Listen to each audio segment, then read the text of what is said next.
You live. All right, Shalom. Shalom. First and foremost, we want to give all praises, honor, and glory to Yahweh, Yahweh, Ba'ashem, Yahushai, Ba'ashem, Rakakadash. Double honors to the elders and the apostles of Great Millstone, and peace and blessings to the elect.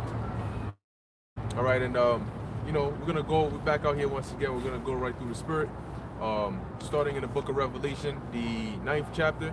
I was watching a video that was done by the elder Apostle Tahar about. He basically, I think it was called Just Watch, and you have vocab talking about, making it seem like it's horrendous that we teach that the book, the 200,000 in the Book of Revelation, the 9th chapter is the missiles or the warheads. So we're gonna go into it, get some other precepts to back it up, because at the end of the day, what you're gonna find out is when you go into the scriptures and when you say it's anything other than what we say it is, right? There's no precepts to back up your point, right? But when you go with what we say it is, all the precepts in the scriptures point towards that, because as the scriptures say, precept must be upon precept, and line upon line, here a little, there a little, and every other precept you go to proves what we're saying to be the truth. That's why when people try to come up and make up other things, it doesn't work, because we're able to easily disprove all these other philosophies and theories, because all the other scriptures don't point towards that. Okay? Really, at the end of the day, all we're doing, like the Apostle Paul said, all we're doing is we're establishing the words of the Heavenly Father here on the earth. That's right. You see, all we're doing is just establishing what the Heavenly Father has already said thousands of years ago. Just in this time around, we're just using it with what stammering lips, all right, is how we're going to teach these disobedient people, man. Right. All right, so vocab is not for you, man. It's not for you. Well, however you take it, that's cool, man. But at the end of the day, we've seen the prophecies happen just as the scriptures have said how we're saying it. Okay? He just heard. Brother, got a precept now. Okay, fine. 1 Thessalonians chapter 5, verse 21. Prove all things, hold fast that which is good. There you go. Prove all things. And that's what we do. And that's why whenever we come out, what are we doing? We're constantly calling precepts, constantly bringing out precepts, constantly reading out the Bible, because that's our proof. Now, sometimes you may go into an article, or you may pull up a certain source from online, all right, which is like an external source to add on. Nevertheless, the proof is all right here, because the doctrine comes out of this book. It's set up by the Spirit and power of Yahweh Ba'ashem Yahushai, but it comes out of the book. You know how? It's not that we just said, oh, well, this means this means that. You make shit up and then try to make the scriptures fit it. No, you read the scriptures, and as you read it, there's going to be a certain message that's conveyed based on how the precepts are put together and what they're saying. And that's the doctrine. The doctrine is arrived from the information, from the words that are written in the book. See, when you go to write a paper or whatnot, you have your thesis, and then you have your supporting details and evidence and so on and so forth. Now, sometimes they'll have you do exercises where you read the passage or the details or the things in there, and they tell you, okay, what is the thesis? What is the main message from this thing that you read?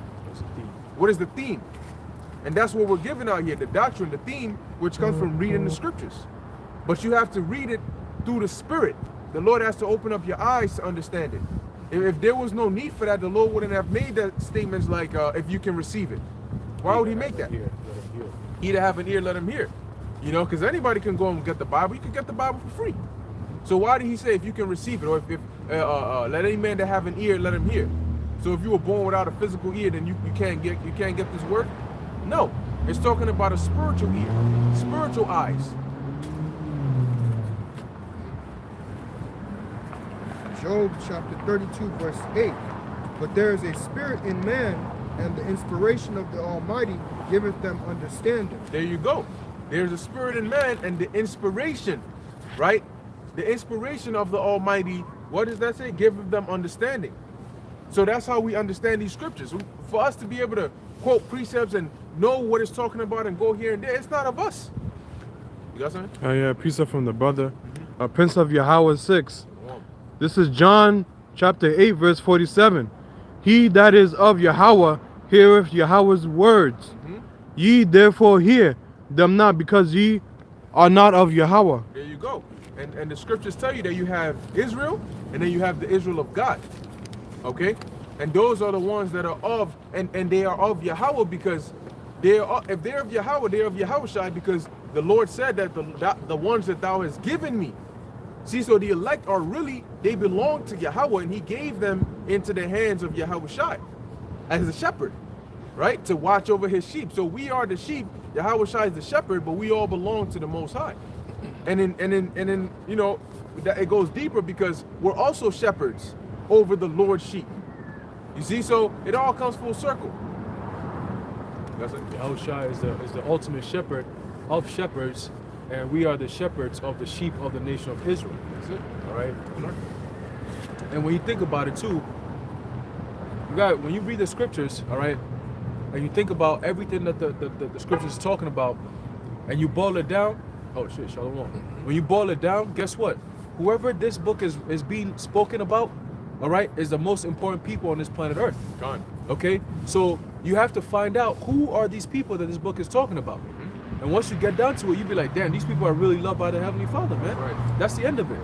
All right, whoever this book is talking about, they are the most important people in the eyes of the Heavenly Father, Yahweh, man. All right? As a matter of fact, they're the only people that are recognized. Exactly.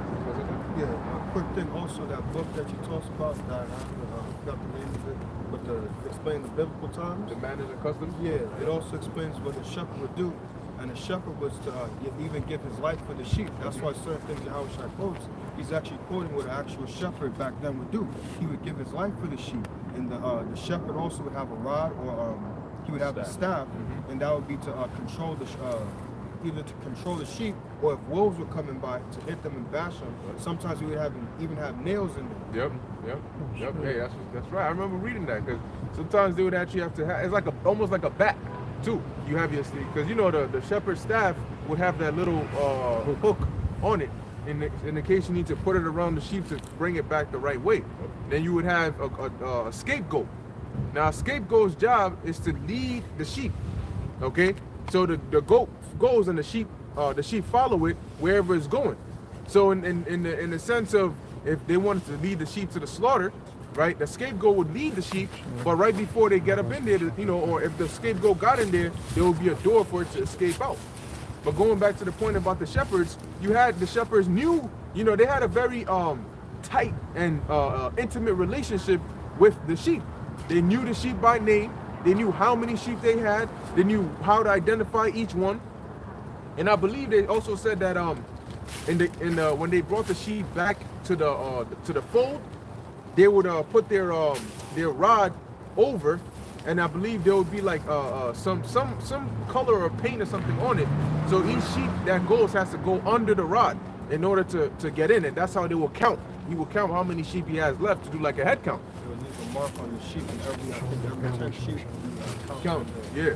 You know. So all this so when you understand the manners and customs of these times, it makes it easy to understand the references that are made in the Bible about the thief, you know, cometh not but to steal, kill, and destroy. About how it becomes another way. You know, they come over the wall. That the thieves will actually do that. They'll climb over the wall into the fold where the sheep are at, and then, you know. You gonna say that? No, I was going to add to that point. Yeah, that was it.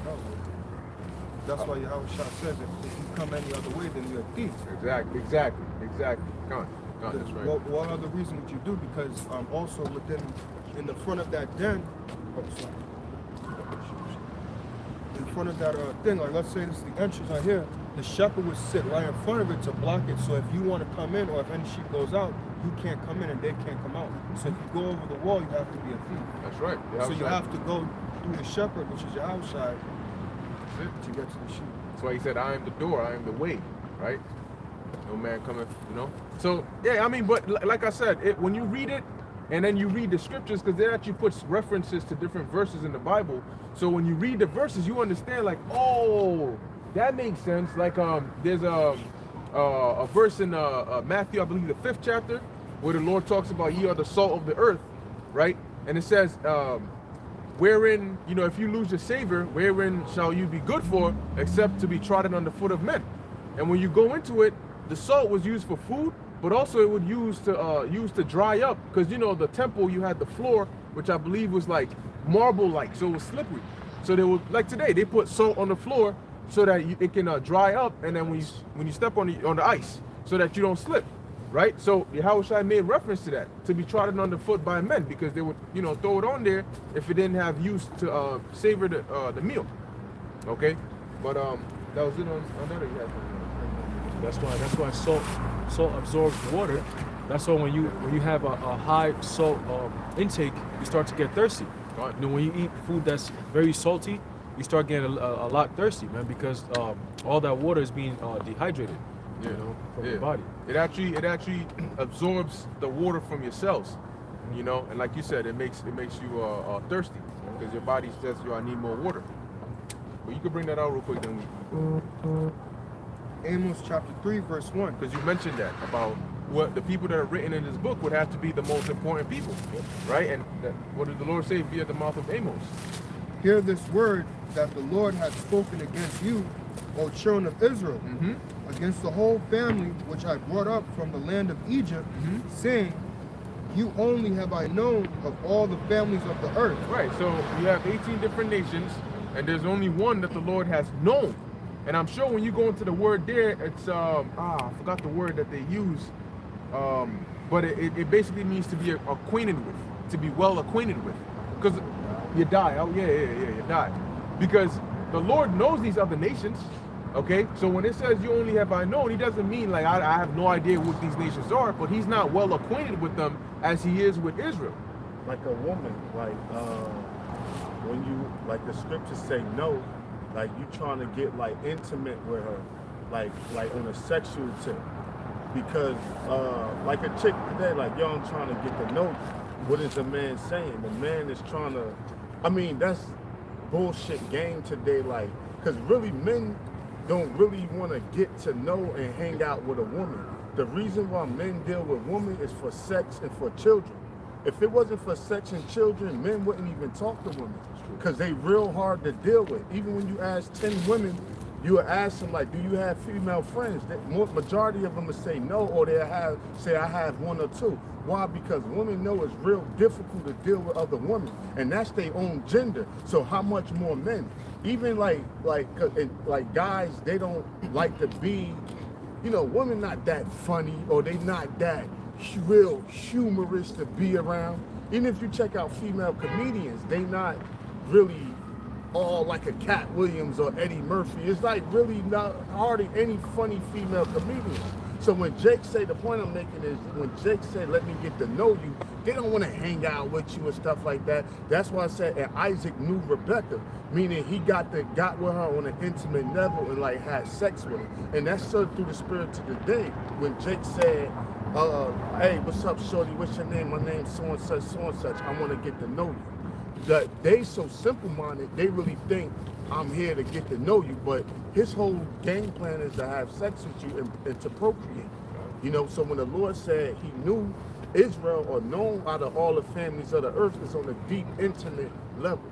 That's how the point is. That's right. Hey, and that's a very good point, because you notice every time you start talking to a female or whatever, it's not until you have sex with her that's when you uncover certain parts of her. Then you really see her true natural self.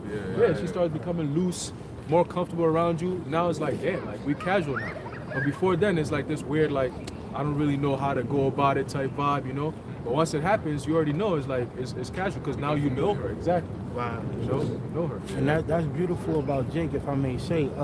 We use ancient terms in today's terminology to get our point across, but the ancient terms is what it actually means, because we get the word yeah a lot in the Bible, and we can tend to use yeah as a slang.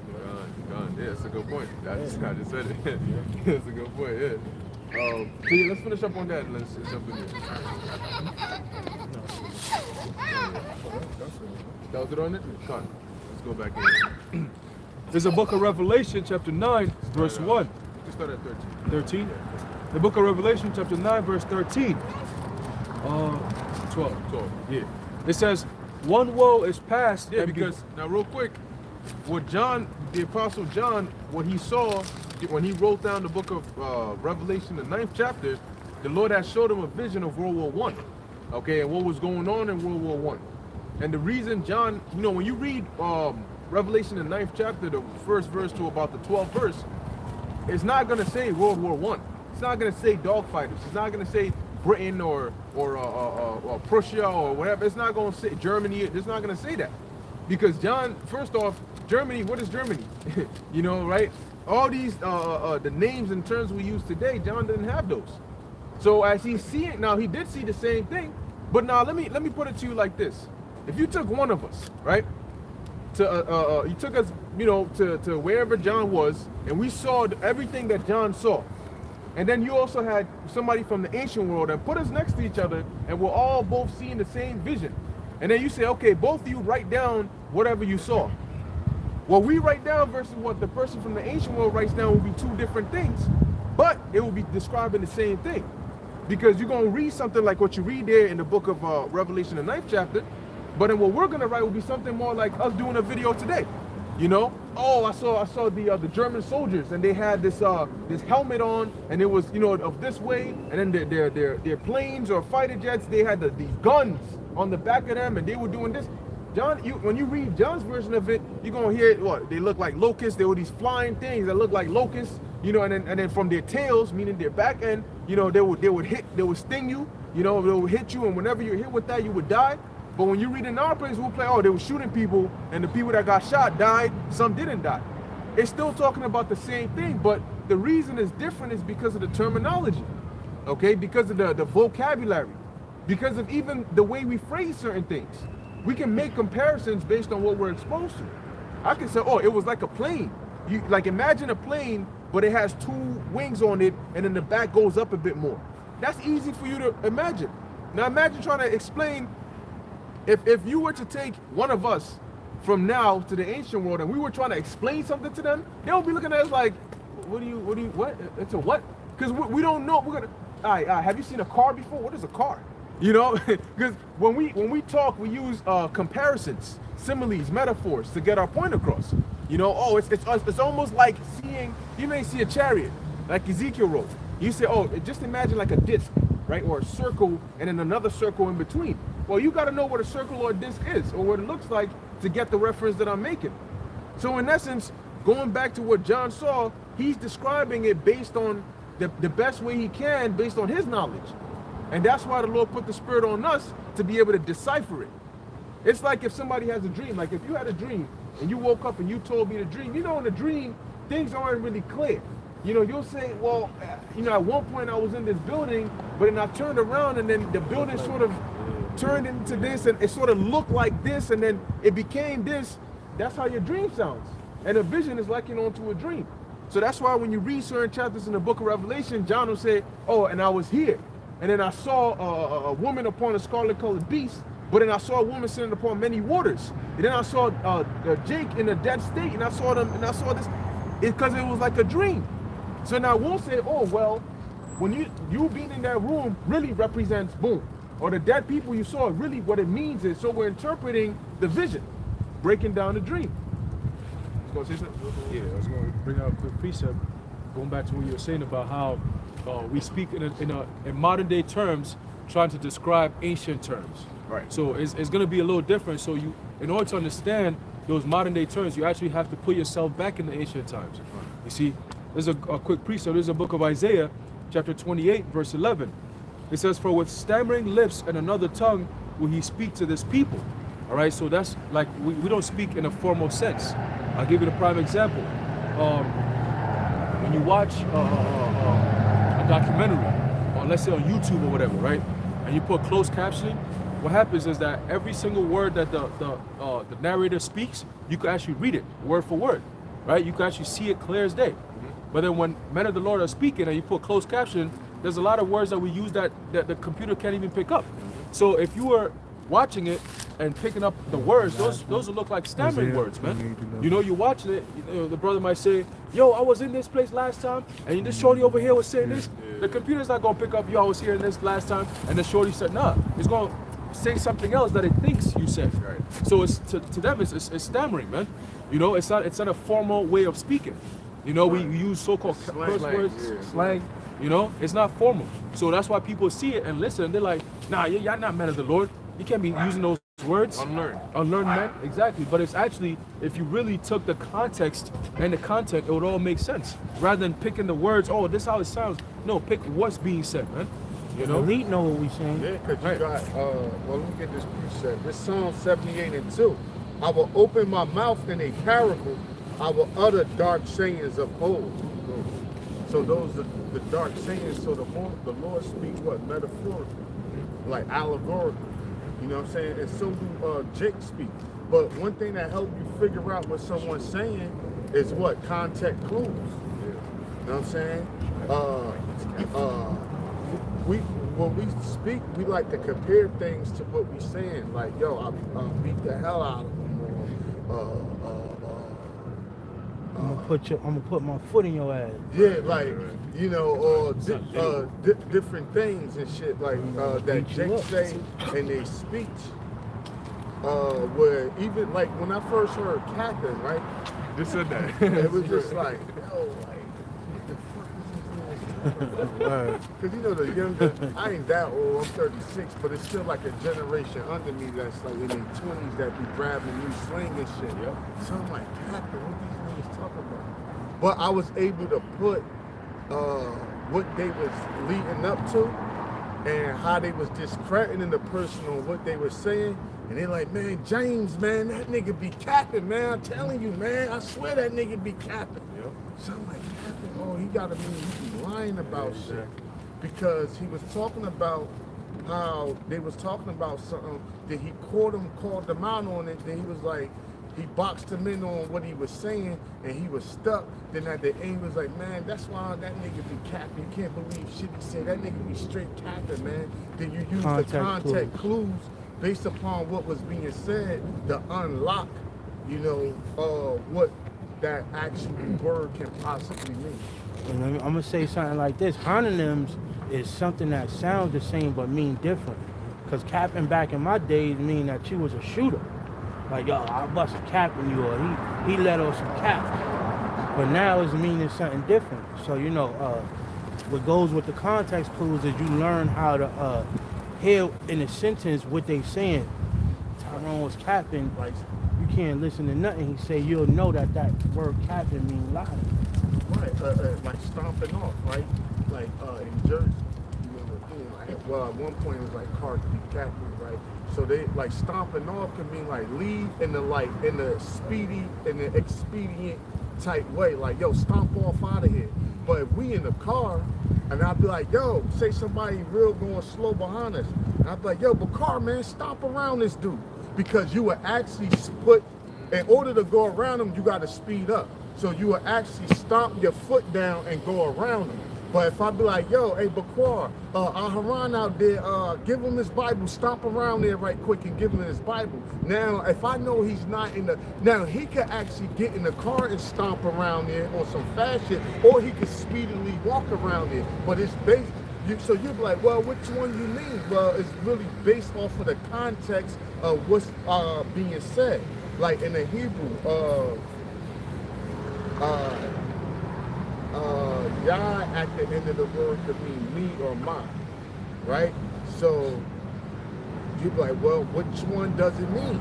You'd be like, well, you gotta apply it based upon which one makes sense, you know? Yeah. Ka could be you or your. So you'd be like, well, if you use you in that sense, it wouldn't sound right. So you know it means Ka Sapar. Sapar means book, and Ka is you or your. So Sapar Ka. Sapar Ka, your book. Like in Lord's holy book, right? So your book is Sapar Ka, but you is put in you book. You be like, how you know it's not you? You know it's not you by the sense that it makes. You know, like it's not like the English language where you gotta be so fucking technical with everything. It's just like, yo, it makes sense what I'm saying based off of the context, like what I was talking about. You don't have to question it unless like you got a dickhead that's trying to be like play semantics, you know? Yeah. It's like if you use, oh, I got you. It's like if you use Barakia and Achia, right? Achia is my brother, Barakia is bless me, right? So you wouldn't say bless mine, and you wouldn't say brother me or me brother, you know. So it's still the ya at the end, but it means different things based on the context, like the elder was saying. Yep. Oh yeah, just to also add to what the elder says, the Most High knows in that prayer that he was mentioning, the Most High knows that you're praying to him.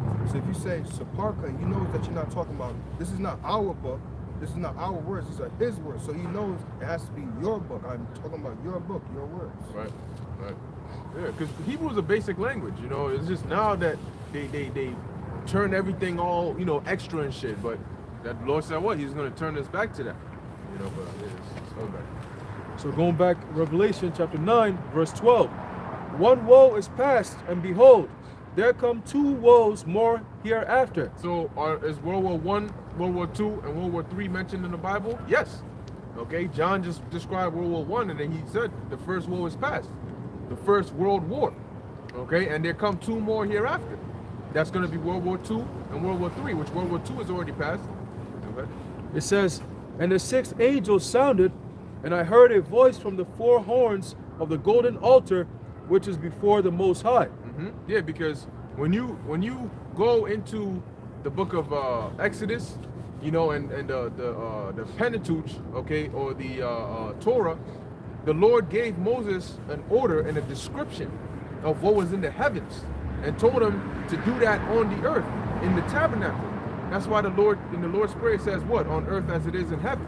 So the same way when we have the altar that we, you know, set up and design, built and sacrifice on and so on and so forth, that's designed after the altar that is in the heavens. Okay?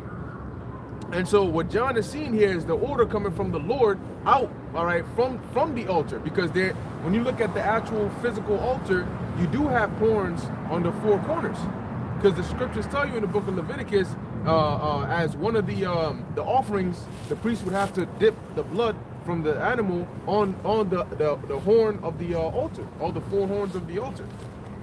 So John is hearing this order come out. It says, saying to the sixth angel, which had the trumpet, loose the four angels which are bound in the great river Euphrates. And the four angels were loosed, which were prepared for an hour and a day and a month and a year. Right, so you have angels that, now the Lord has angels, and they're like employees, and they all have different offices in which they perform. You have certain angels that are set to guard you. You have other angels that are set to do different things, which only makes sense, because how's an angel going to be guarding you 24/7, but then he got to go all the way to the Middle East and work on the mind of this king over here, and then he got to go, no. So the Lord has different angels that do different things. Okay, and as we're reading here, he has certain angels that are in that area, the river Euphrates, that are set to cause prophecies to happen. Because imagine a movie set or a movie scene, and you have the people that are working in the back, you have the cameramen, but you also have the people that come and say, no, come, stand right here. All right, wait, pause, move here a bit. Okay, now you, when you got the gun, move it up right there. Okay, then they'll say action. That boom, right. Oh, then you. Yep. So that's what the angels are doing. In order for the scene to come out just right, they might go and work on the mind of this king, like Russia. They might work on Putin. They say, look, move the weapons over to the edge of this area right here. Then they'll go into the mind of the NATO leaders and say, oh, Russia's doing too much. Now we got to arm our allies with nuclear capabilities. What is this going to cause? It's going to cause the scene to come out just the way the Lord wants it. Then he says action. Then it goes on ahead. So you have these angels that are in there that are set to cause, number one, to the drying up of the river Euphrates, but also to work on the minds of these kings to eventually have the scene play to where they come to war in that area. Which is the spirit, because everybody know the mind controls the body, but what controls the mind? The spirit. And who control all spirits? The Most High, Yahweh and Yahweh. So this is Ecclesiastes 8 and 6, 8 and 8. For there is no man that hath power over the spirit to retain the spirit, neither have he power in the day of death, and there is no discharge in war. Neither shall the sick deliver those that are given to it. You know, but so basically once the Lord put a spirit on you to do something, you can't fight it off.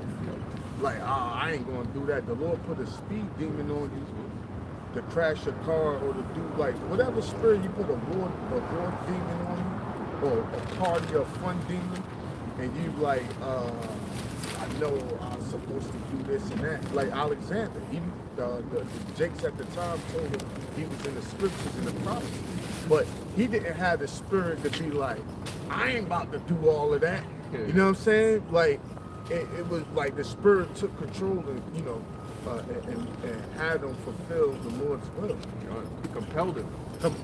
Thank you. Because like Judas Iscariot, the scriptures tell you that Satan entered into him and he went and did. That's why the Lord said, what thou doest, do quickly.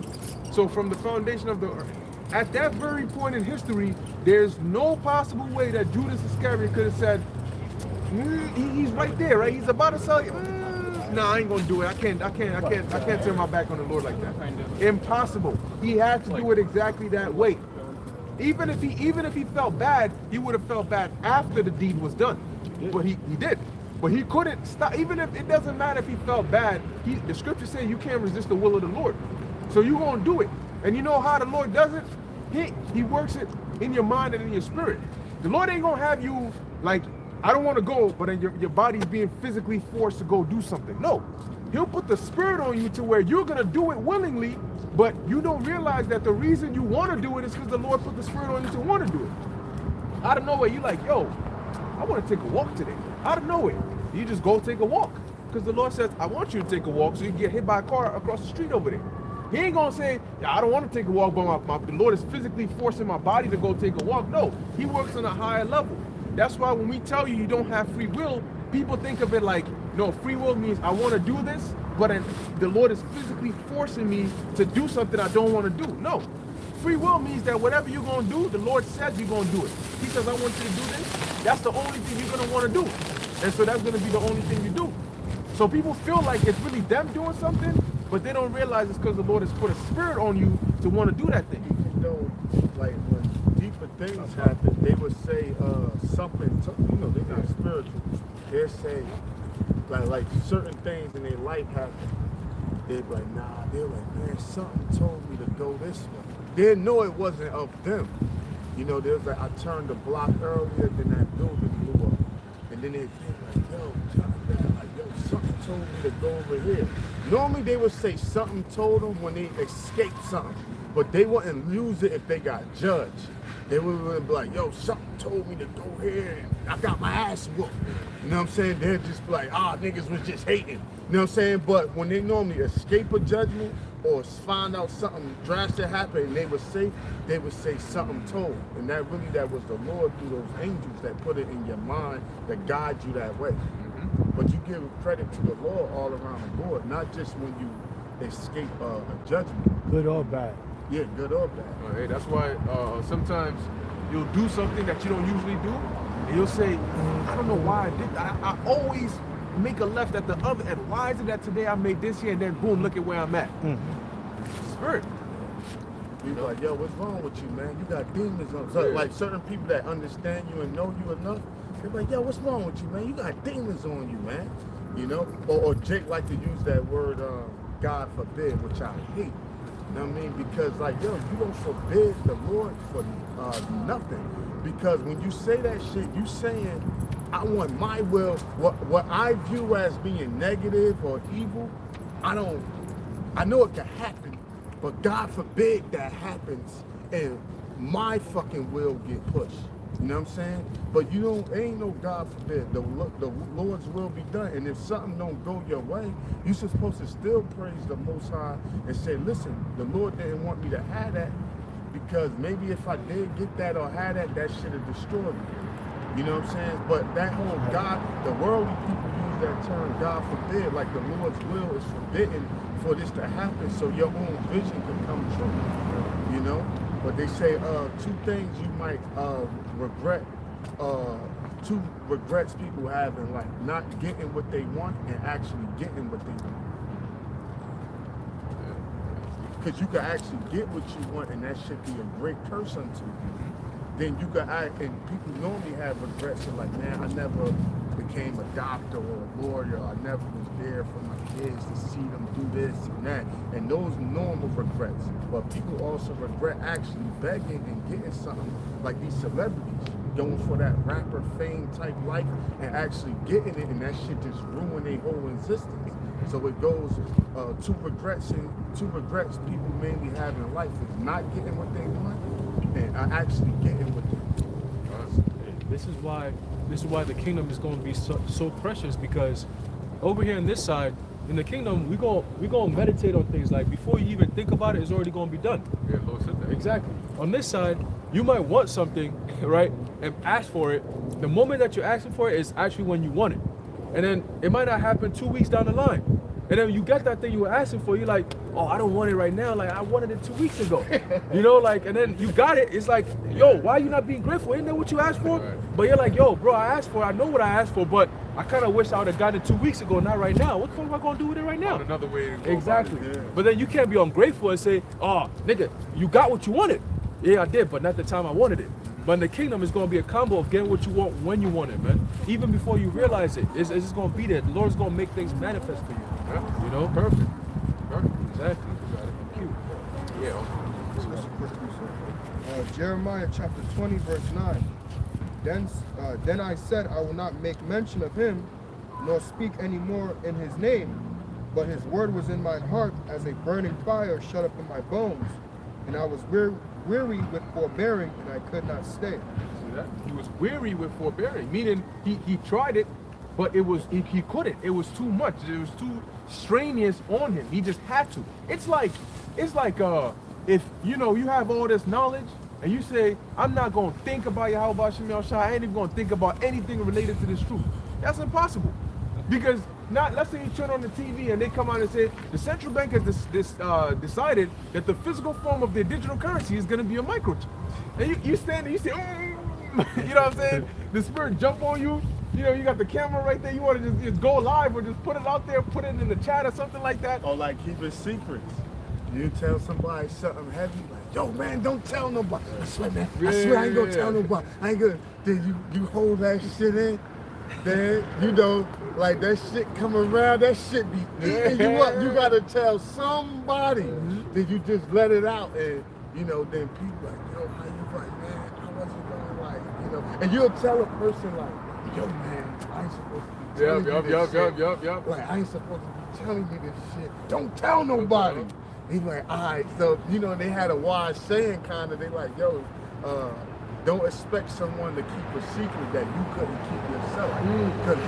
Because that shit be eating you up. And that's how these police be catching like some of these jakes with these murders and shit niggas be doing. Because really that snitching spirit or that tell spirit, really the Lord open your mouth to speak.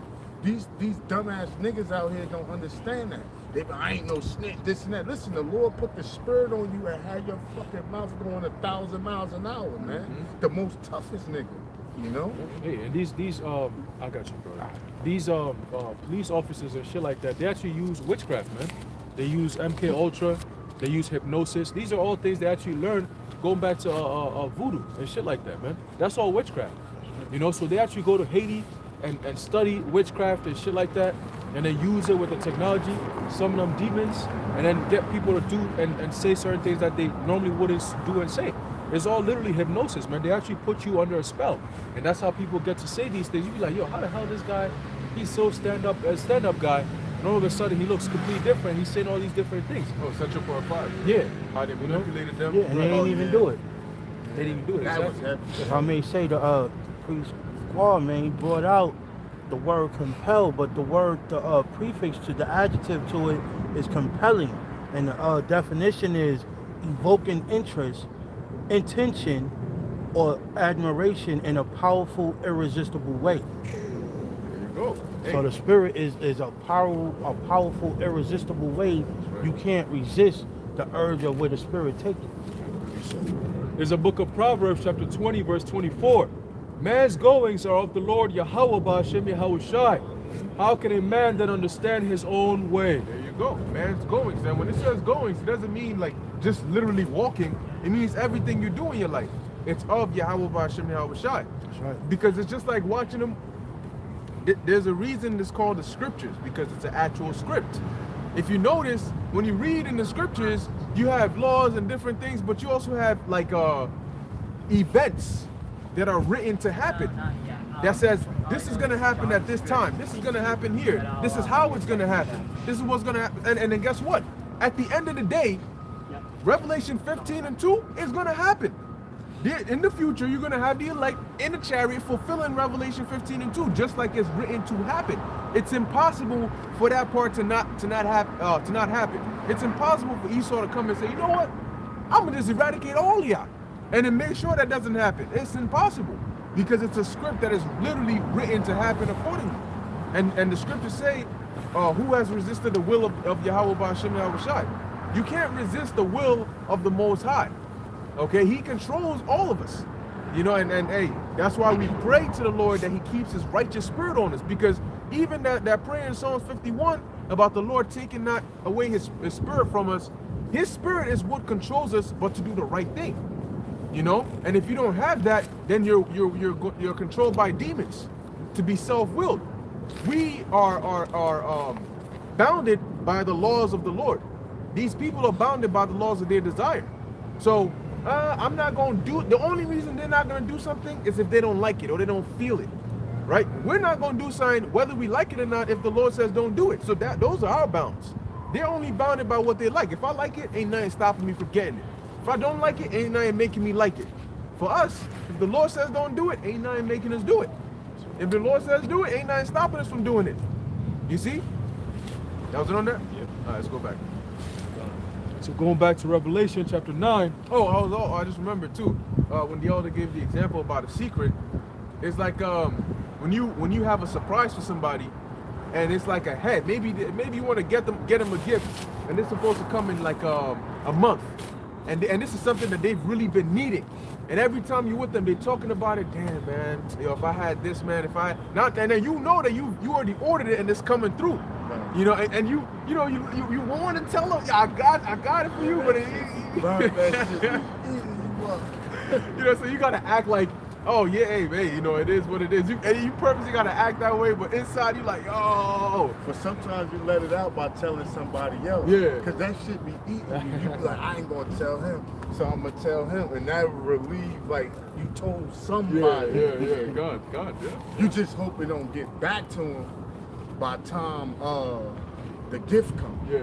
You know what I'm saying? And that's why the Lord also said, as far as character-wise, if you got a problem with a man, you tell it between you and him alone. Because if you tell it to somebody else and that joint get back to him before you can tell him himself, it look like backbiting. You know, because word travel, like, you know what I mean? Especially so-called bad news.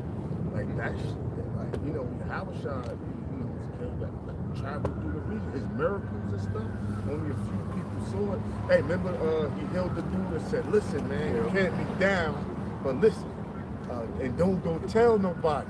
Man, he went and told. I'm like, damn. He went and told everybody Habashai had to get low. Because he done told everybody.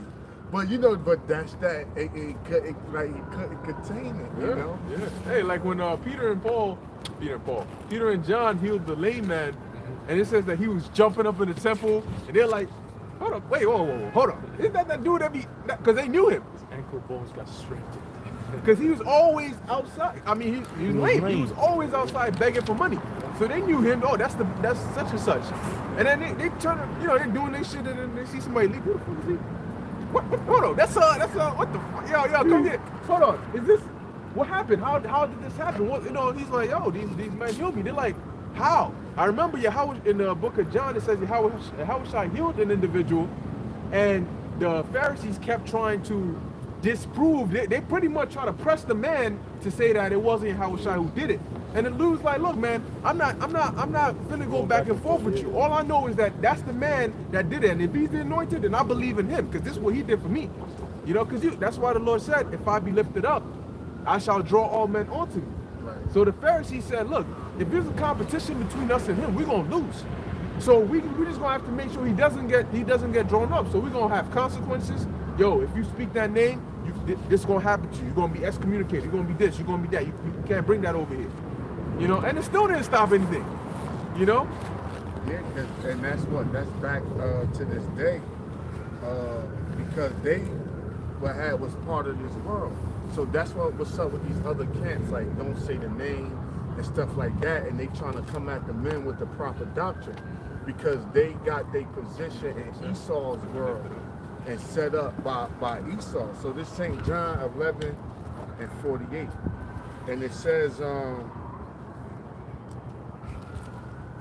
47. Then gathered the chief priests and the Pharisees a council and said, What do we? For this man do many miracles. Because it's hard to discredit somebody that's doing miracles.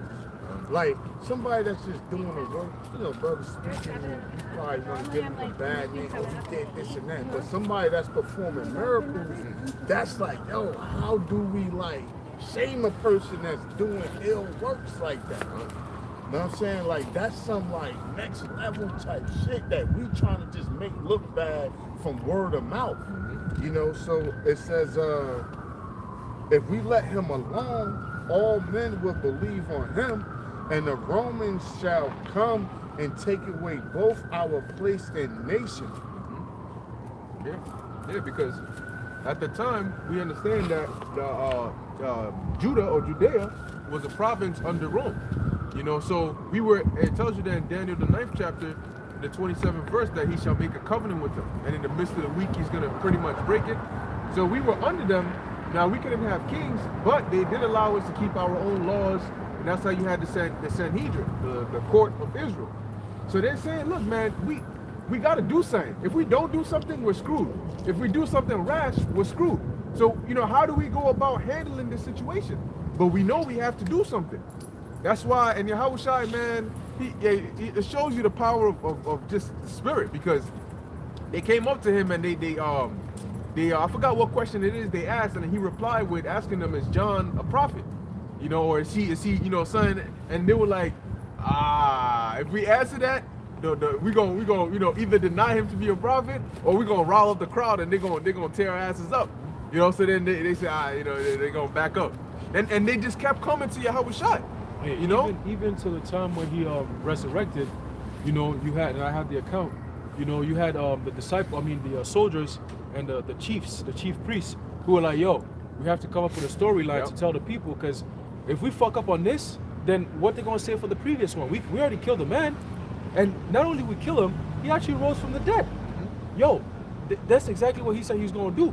So we gonna have to come up with some shit. Just say, oh, the disciples went and broke him out or some shit, you know? Took his body. Yeah. But just to deny the power of Yahweh B'Shem Yahushua, which is still failed, man. You know? Yeah, because back then, the way the tombstones were set up was like the actual stone was like a big circle. You know, more like this thick, or some pretty thick, but it was like round. Yeah. And they would roll it. Yeah. They had like a little thing in the ground where you could set the stone in and they would be able to roll. So that's why it says they rolled the stone out the way so that you could get into the tomb, or they rolled it back. You know, so that's what they were basically saying. Look, no, just say that in the night when nobody was there, the disciples came in there, rolled it, took his body out, and then they left. So, you know, Jake, you know, they make it sound realistic. You know, say you saw somebody, you know, you saw somebody's footprint size 12. Hey, these devils doing now, you know, misinformation. Yeah. Disinformation, you know, and put so much truth and lies out there that motherfuckers don't know what the people say, man, you just need knowledge yourself.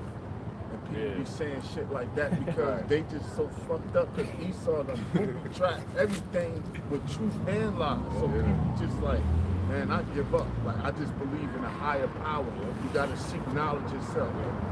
And they just deal with some universal shit like that because they don't know where to turn or where to go. Yeah, the city of confusion. You know? There's a book of Matthew chapter 28, verse 11. It says, now when they were going, behold, some of the watch came into the city and shewed unto the chief priests all the things that were done. Wait, so I can read that again? Matthew 28, verse 11. Now when they were going, behold, some of the watch came into the city and shewed unto the chief priests all the things that were done. And when they were assembled with the elders and had taken counsel, they gave large money unto the soldiers. And whenever they say a council, it's a gathering of the priests and the elders and the scribes put together, and then they actually had a gathering. Okay, yeah, sure. It says, saying ye, his disciples came by night and stole him away while we slept. So they paid off the soldiers, right? That's what it says. They paid off the soldiers and said, hey, tell them that the disciples came, they took his body away when you got. Wow. Crazy, man. It says, and if this come to the governor's ears, we will persuade him and secure you. You see? Because the governor, which was set up by the Romans, was to watch over the province. So in matters of like somebody being put to death or on unrest in the city, you got the soldiers that are there to do their job. So they went and they told the soldiers, look, say that they came and they took this guy out. Now instead of you getting in trouble, we're gonna talk to the governor and then get you off the hook. Don't worry about it, because they actually had ends with them. The high priest, one of them was Caiaphas, and he also had Ananias. And even when you read in the book of Acts, it tells you how they had the end. They tried to get what's the guy's name? Was it I think it was Felix or Festus, one of them. I mixed the two up. But when he came up into office, they said, "Yo, bring Paul down to Jerusalem and let's have the council there." Festus. And then so he actually asked Paul. He said, "Look, no, his term was over, so he left." And it says, came in his stead, And then he basically asked Paul. He said, "Yo, you wanna have your case held at Jerusalem?" He said, "No, I don't wanna have my case held at Jerusalem, because if I go there, I already know what type of shit they're gonna pull, But yeah, so they had that in. So it says here, verse 15, so they took the money and did as they were taught. And this saying is commonly reported among the Jews until this day. It says, then Wow. the 11... So you hear that? So, who is this? Matthew, right? Matthew writing this is saying, look, up until this day, you still got people that believe that the disciples came and took Yahushua's body because of the false story that they put out there. It's like today, you got people that believe 9/11 was actually some Arabs that hijacked, and we know the actual truth. But even till today, some people still think that. That's what he was saying. He said even till today, you got some people that still believe that the disciples came and stole the body. Hey, Esau been doing that for generation after generation after generation, man. Including like Bakar just mentioned about 9/11 story. It doesn't stop there. The concept of the Civil War. That was all BS. What actually happened, it's not what's being taught in the schools, right? And it's all part of indoctrination for population control. If you control the information, you also control the perception of the people. If you can go back in history and tell people that Christopher Columbus was actually a good guy, which is, those things come from fairy tales, man.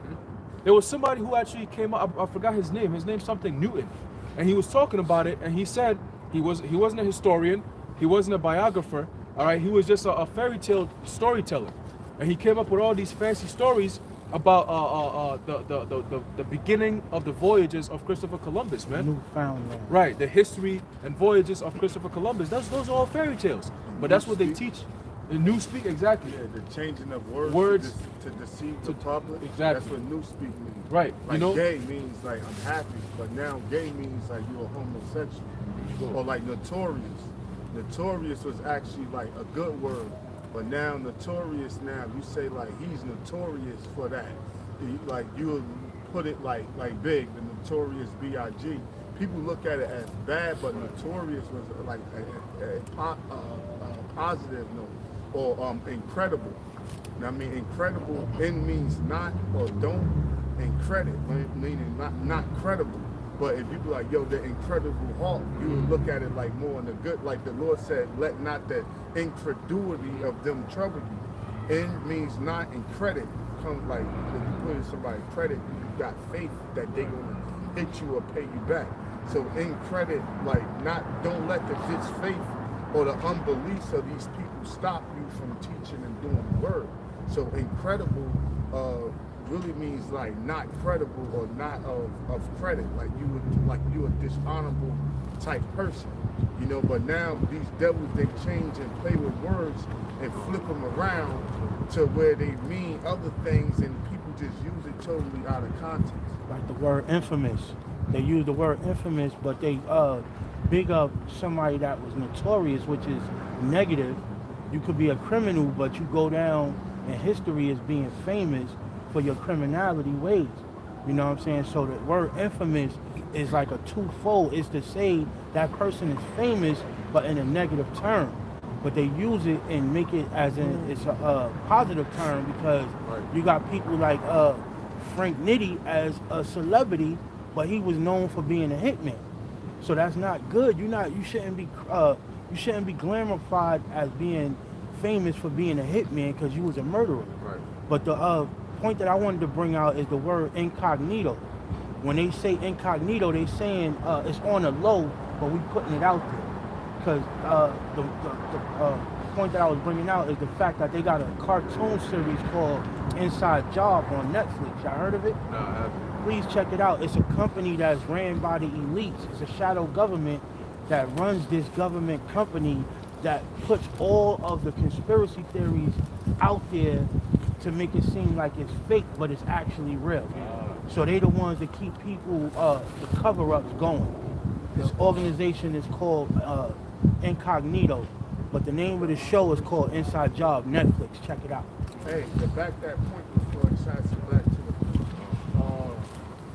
that's they basically telling on themselves, because I think in the 40s, under Operation Mockingbird, they took all the fucking networks, the TV networks, and put it under their control.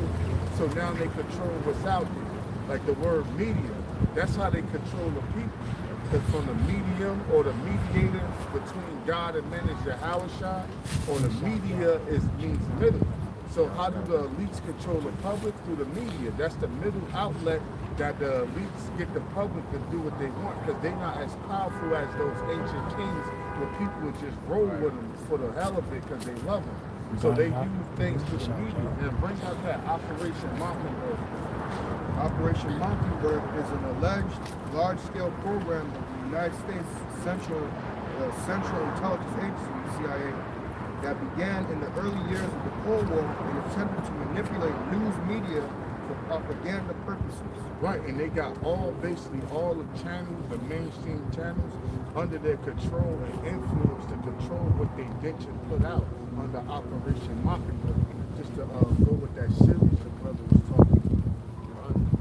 Yeah, because they at the end of the day, and really that's the spirit of the Lord, because he did say what? He shall cause their tongue to fall upon them, and he has them do all these things so we can pick it out, you know? And you would say, wait, hold on. If you are trying to be secret, Illuminati, you know, why would you be releasing all this information out there? You know, but there's actually a method to their madness. Sometimes what they'll do is, when they see that there's a lot of heat on them about something, they'll bring it out. They'll bring it out and they'll give it to you right here. They'll tweak a few things in there. They'll just give it to you right here. There you go. That's the one right there. And now imagine you've been on a case for so long that's so difficult to get, and then you get to a point and then boom, it's right there. Here you go. You're gonna step back a bit like, wait, this ain't it. Nah, I worked my ass off for the past 5 years just so you can just hand it to me like that? Nah, you hiding something. They got put that to the side. That's how they get you. Because if they put it right here, you're gonna look, wait, because you're never gonna look right under your nose.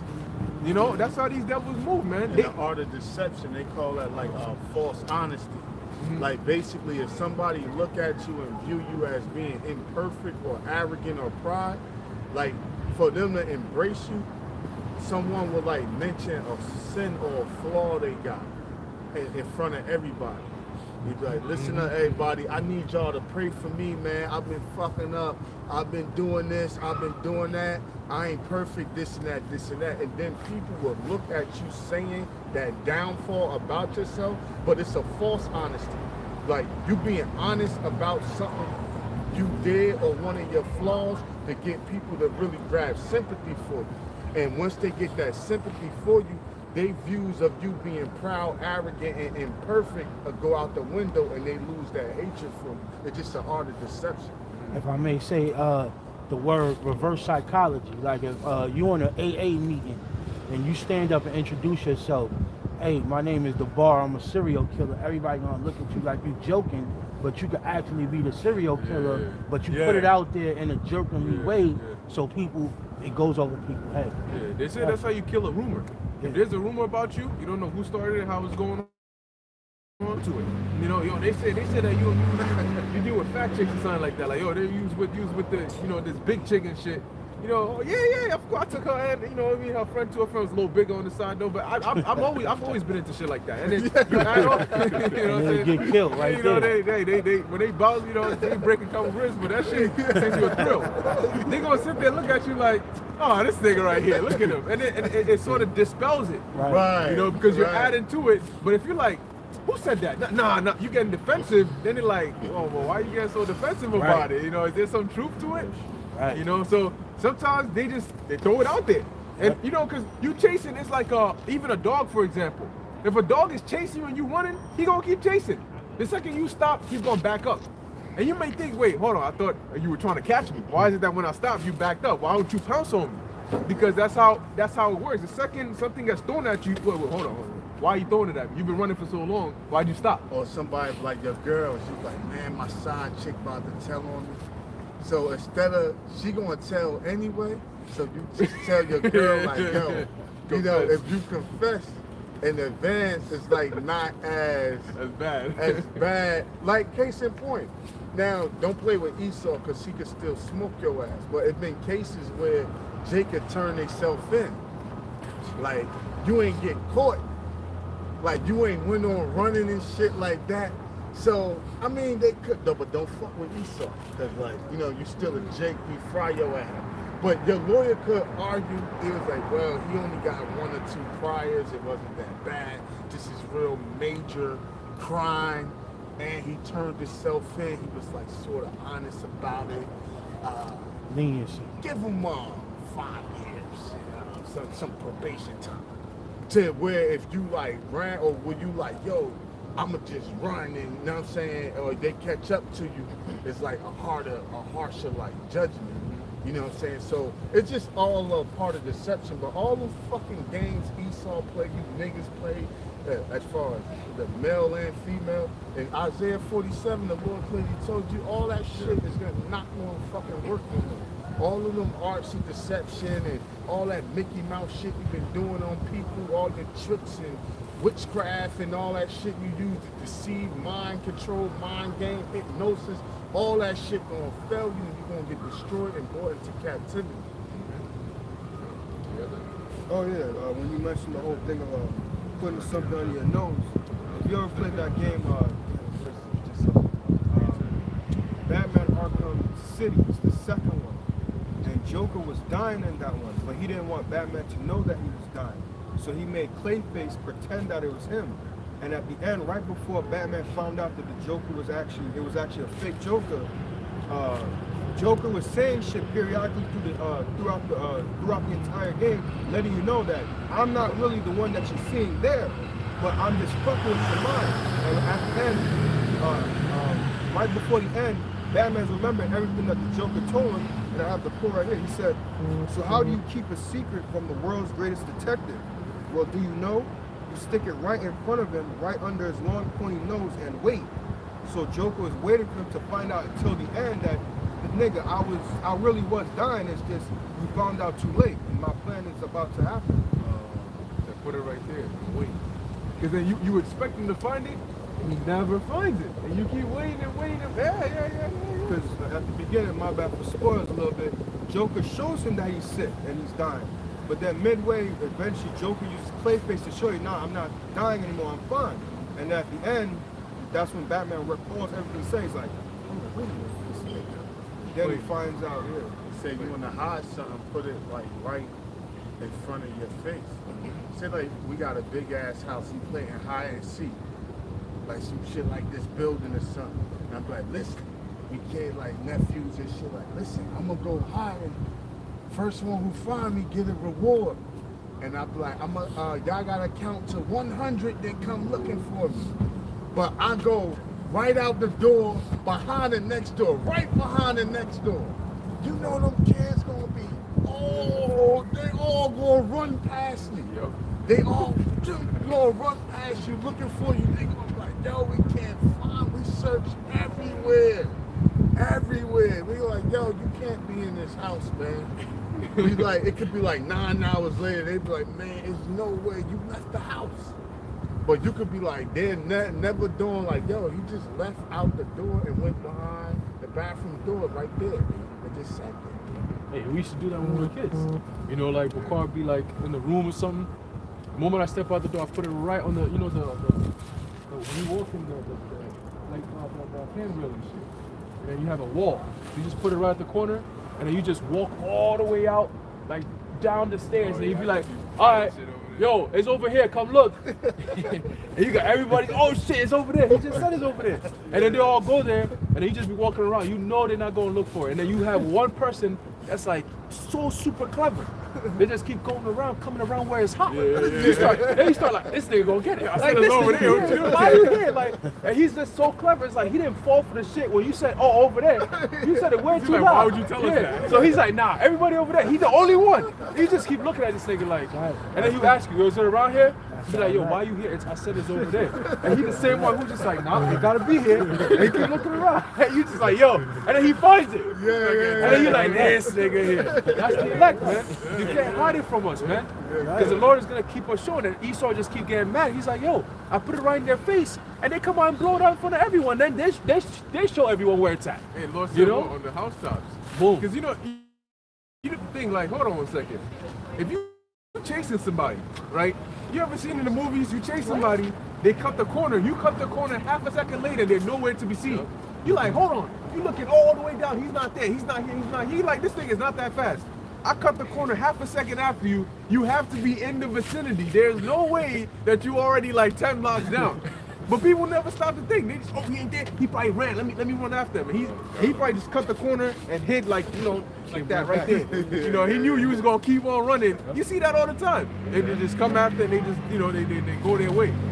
You know, but hey, but like you said, the Lord has given the elect, like it says, if it were possible, they shall deceive the very elect. Because we move through the spirit. You know, so we analyze everything. You know, that's why the scriptures say that be not ignorant of any matter small or great. So pretty much we're like playing a big game of hide and seek with these elites because they, you know, they'll throw something out here, throw something here, throw something here. We may look at it, but we don't look at the here, we look at the end goal. You stop and think, if I was the elites, why would I, you know, what would I see to gain from doing something like this, right? Let's say, for example, what happened with Biden and Kamala, right? Yeah, you know, he got to go for this his routine checkup, but transfer powers to Kamala and blah, blah, blah, blah. But why make it such a big thing, announcing it and this? It's not the first time it has happened. Yeah, she's a woman, you know, but you sit down and think, for what? And then he comes back, everything is fine. You're like, man, there's something that is either going to play a bigger role in the future, you know, it's going to come back to it or something there. So, you know, you make a mental note of that.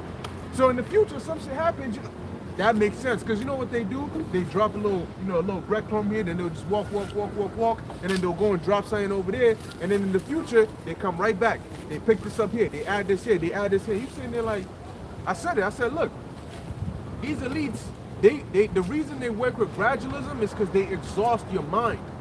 Because they know that if you are gonna follow them, you're gonna trail them, they're gonna make sure that you're not gonna follow these elites from when you're 7 years old to when you're 57 years old. Because maybe they might have done something when you were 7 years old and you remember it. And then they'll wait till like 50 years later, then they'll do something else that relates to that thing they did back then. You are not going to spend 50 years of your life watching everything they do to see how they tie it back in. They know by the time they add it on again, your mind is already off of it. You're growing up. You got to go to, you know, you're dealing with kids, you know, you're growing up, you're going to school, you're getting a job. Your mind is off of that. Meanwhile, in their minds, they're like, all right, now bring back whatever we did here, put it together with this, throw out this pandemic out here and cause this to happen. You know, but what they fail to realize is that the Lord has put the Spirit on us to where everything is in the book. We're not chasing you. We waiting for you. Okay? That's the thing. Like, how do you catch somebody? Just go to their destination. You know, why would I chase your ass and you zigzag and I'm exhausted when I could just go to the destination and wait for you? you know, you like some Michael Myers type shit. This nigga Jason always find Voorhees. you. Yeah. You know? You're like, oh, how the hell you always? Because we know where you're gonna go. You know, so no matter, you gonna come to the end goal, nigga. So if I'm at the end goal, it doesn't matter what you do. I'm gonna be right here waiting for you. That's why we go into these prophecies, the MOTD. You know, well, you know, first we're gonna bring out the digital currency, then we're gonna make the money obsolete, the cash, then this, then that. Do all that, but at the end of the day, where are you gonna end up? You're gonna bring out this Quran, man. You're gonna tell people, bring your hand, let's put it in here. That's it. That's it. If you're not down with it, you're gonna be put to death, point blank period, because they send that tone now. You know, in different countries, they're talking about they're gonna isolate the unbenested. So they're putting it out there. Soon it's gonna be very dehumanization. They're gonna use dehumanization tactics. You know, it's gonna make the common person not want to surround themselves around people who are not, quote unquote, in good standing in society. Terrorists. Exactly. And that's going to make it easy for them to be taken out. So the mass death is going to come by way of guillotine and so many different things, man. So what they call Nazi Germany is going to come right back again here in America and different parts of the world, especially to going back to the time of the Greeks and the time modern day Rome, modern day Egypt, modern day Greece, all over again, man. You know, because the scripture says, huh? That draconian rule. Exactly. You know, because it says that America, Babylon, is pretty much taking the spirit of all these other ancient pagan captivities, man. So if they took over those practices, then you best believe they're going to take over the same things that they did towards the people of the Most High. Because every single captivity, it was atrocities that happened against the children of the Lord, the Israelites. They were known as Jews, they were known as Israel, they were known as Hebrews, all those many times. Today they're known as Blacks, Latinos, Native Americans, man. And they're going through the same exact shit going back then by the same exact oppressors, man, the Edomites, predominantly. You know what I'm saying? And when you go into ancient history, go back and read the book of Maccabees. We were going into it yesterday. You know, those things are all coming back here again. The same spirits that stood up and said, nah, we're not going to let this shit fly, we're back here again. And the same spirits that said, oh, we got to go back and make a league with Esau. If not, we're going to be messed up. They're back here again doing the same shit. And if you notice, when you read it, it goes in chronological order. You first had those who sell out, and we're seeing that now. And it boils down to the point where you have those who finally get to the point where like, yo, fuck this shit, we're going to stand up. And we're leading to that. So what do you think is going to happen? There you go. Yeah. You know, so we get into that. We get to that point, man. It's all part of the spiritual power, but Esau got to make the move. And he's already putting the words out there. He's putting the spirit out there that, look, it's going to come down to just you versus us. And you, the ones who stand in our way of getting our new world order, it's going to have to be a fight. And that's when the angels and the Lord, hey, they already showed themselves last 2 weeks. You know, so we in the spirit in the time of the Maccabees and so on and so forth. War is in the air, man. You know, and we're going into that right now. Yep. All right? Yeah, that's how it's going to end. It's going to end, exactly. I had a dream about that. I told you. Yep, Last you night did. I had a dream that we were in like a big hotel looking, ball looking room, and we were telling people about, yo, the prophecies, yo, this place is about to be destroyed. We keep telling people, and all of a sudden, it's like missiles just started hitting, boom, boom, and then you can feel the building shaking, and it was like, you know, when building breaks and then pieces of it start falling into The debris. yeah. And the other Zion was there. I was there. I think you were there. You know, one of my friends from the world, he was there. And I remember we were calling upon the name of the Lord. Yeah. And we were calling upon the name of the Lord. And I remember the elder Zion was saying, Yahweh Hashem Yahushai, Isaiah. You know, and then we heard that, we started saying it too. And then my friend was like, oh shit, you know, so he was like, let me stay close to this guy, you know. And then we're maneuvering through so the debris doesn't hit us. And you got people like, oh my gosh, what the hell is going on? So we finally go around, and then we get to this other part, and you see like this all black big ass metallic statue that looks almost like a lion, and it had red eyes. And then it went from being a statue, like it animated to real life. And then it started going attacking people. And I believe you also had zombies. You know, some shit was going on, and people all ran. They were trying to get into a certain door so the shit wouldn't touch them. You know, we went there, we were calling upon the name of the Lord, and I mean left, right, buildings, debris just crushing people. And we like, yo, watch your Isaiah. Then, you know, it would hit right next to us, but it wouldn't touch us. And we would maneuver around. But the thing about it was, when it happened, I was telling my friend, I said, you see exactly what we've been telling you? Did we not warn you about this? And then he was still good. Yeah, he was still good. And then what we said was this wasn't the final destruction just yet. It was like a foreign country had shot a certain amount of missiles on America, but it wasn't the full-on Armageddon just yet. Yeah. And we were like, so you know what this means? America's gonna retaliate, and that full war is gonna start. But we said this means that the Karagma is so close because for America to be hit by bombs, and that's not World War III yet, and the Karagma hasn't been implemented yet, and this was in the dream. We said things are gonna move they're gonna move lightning fast, because by the time America reacts and that country goes to full war with America, they're gonna have to bring out that Karagma and they're gonna have to force it upon people. You know, but I definitely remember that in the dream about the missiles hitting, everything was shaking. You know, and people were bugging the hell out. Oh my gosh, what's going on over? What the fuck? You know, like they were going in. You know, it was crazy. I was like, oh shit. You know, but yeah. I'm just gonna mention when Apostle Tahar did Revelation 8 breakdown, the dream you just had is the exact same thing he said in his breakdown. He said he believes that it's gonna be America going back and forth, but they're gonna shoot missiles and some's gonna be here before everything completely happens. God, yeah. Yeah, back and forth, war. You know, war. Cause shit don't just happen overnight. You know? Yeah, even beefing. You know, like it's stages of beefing. Like it's arguments, it's going back and forth, it's fist fights. You jump him, then it goes to like shooting. Some jakes just be hot-headed and just shoot, but it's just stages of war, you know? But the Lord, you know, this the Lord's movie. He can have it where, you know, it's ground soldiers. He can have it where you got conventional weapons that's involved, like drones. Then it can just go like nuclear. You know what I'm saying? Like, okay, all bets is off, like shoot the missile. I mean, so it's the Lord's movie how he can have it just like play out, or he can just have it like, you know what? We're not playing with them. We just gonna air that shit out. You know what I'm saying? Or he can have it in stages to where he make like parts of this movie like more intensifying and more edgy on like at the climax, at the edge of your seat. You know, it's just like yo, we've been at war with Russia for 8 months, like mad men died type shit, like yo, the population, like yo, soldiers are scarce type shit, you know. And it possibly could happen like that because the scripture in 2 Ezra 16 talk about how the men gonna be scarce, and the draft, they're gonna institute and try to bring that draft back. So it could be like actually stages of World War III before the act. Even it can still move fast, but it could still be in like increment how shit get intensified. And them stages of it and being intensified, people gonna be shook out of their fucking boots, man. Right now, the people are shook right now because you got a lot of insurrections. You got the people of this place, modern day Babylon, not feeling Babylon, where it's protesters on the regular now. You remember during the George Floyd, now it's the acquittal where homeboy Rittenhouse just got released not guilty. They was rioting all the way in New York.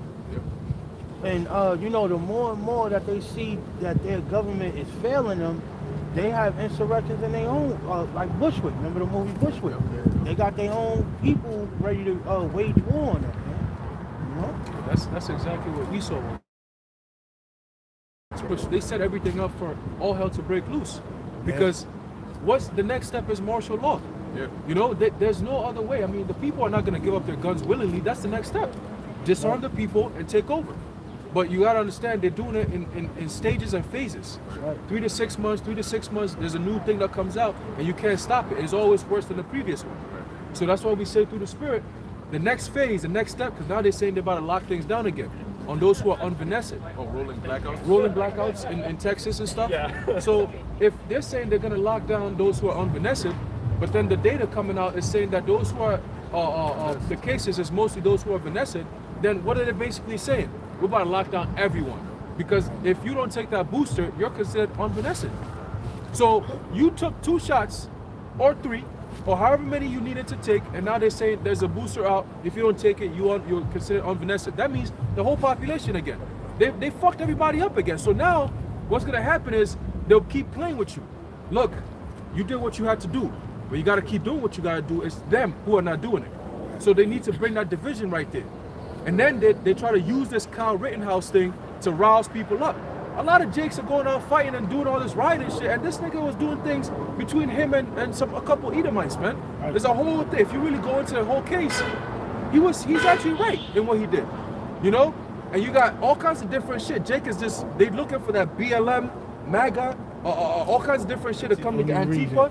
You said what? Any reason. Any reason, exactly, to spark some shit. You see, and now you have Biden, you know, coming out saying, oh, the case, you know, I support it. You know, we should protest, you know, safely. Don't go crazy. Don't wild out. And I'm like, wait a minute. This case right here that is being spoken of in all the media, it's not a big deal. But they have to make it a big deal so people's attention could go on it. You see what I'm saying? I mean, if Biden's talking about it, you got all these celebrities talking about it. They're using people who be known and noble in society to talk about something so trivial. Automatically, people go. Say when a rich man talks, Boom. people listen. Exactly. But when the poor man says something, which is us, people don't take heed. They don't take heed. You Yeah, see? they stole it to the cloud. Exactly. Yeah. So that's all they do. Use celebrities to talk about shit that don't matter, and people are gonna look at it as, oh, if he's talking about it, then it must. Let me go look into it. Oh, that's what's happening. That's the trend. Everybody's talking about it. You don't want to be left out. You want to act like you know what's going on. You know, you're a part of society in a way, and that's how they control people, man. It's always some propaganda bullshit. And now they're using this thing. They're gonna create a difference between people. This whole house. You got food shortages. You got a whole lot of stuff that's happening that's leading to people being in a time of troubles, man. Like the Weimar Republic. That's what they're doing back there. Exactly. The inflation and food shortages Yep. and all that they had back then. And you know what they said? The solution? Print more money and throw it in the economy.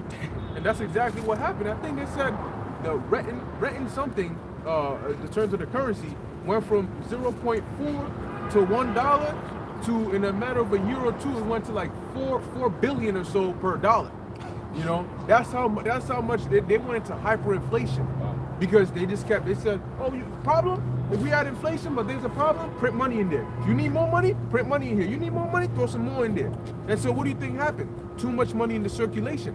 And then eventually you realize that, yo, we're just playing make-believe with paper. Literally. Because your paper's not worth anything now. You going around, yo, how much is that? $200. For what? For a bottle of water? Cool. I'll give you $500. And then next thing you know, you just $1,000 for a bag of chips. How does that sound? You know, $2,000 for a loaf of bread. That's when your economy is going down amidst food shortages. So that's what's coming to this place. They're setting up Weimar Republic like environment here, because you know when it's easiest and best to control people?